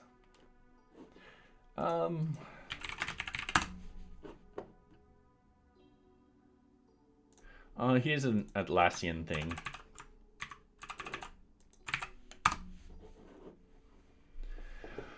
Yeah, it's like a plugin type of thing. Well, that's the best way I can sort of describe it. All right, we're just waiting for this to run. So I'm not going to do the merge if this fails. Which reminds me, Nocturnal, I should be using mock soon to get more of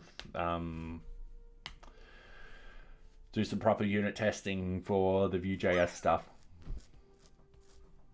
So yeah, once I get a couple of these features in, I'll be spending probably a month on unit tests and so forth like that, whilst planning the next set of features.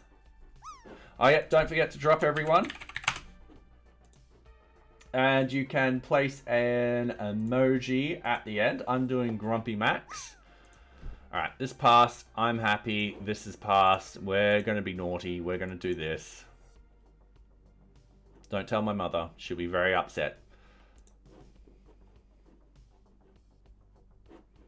Then unit tests can be done quite quickly with ChatGPT sometimes. Yeah, I should see what it can do for me. It'll be great to actually see what it can sort of point out that I'm missing. So, yeah. All right, so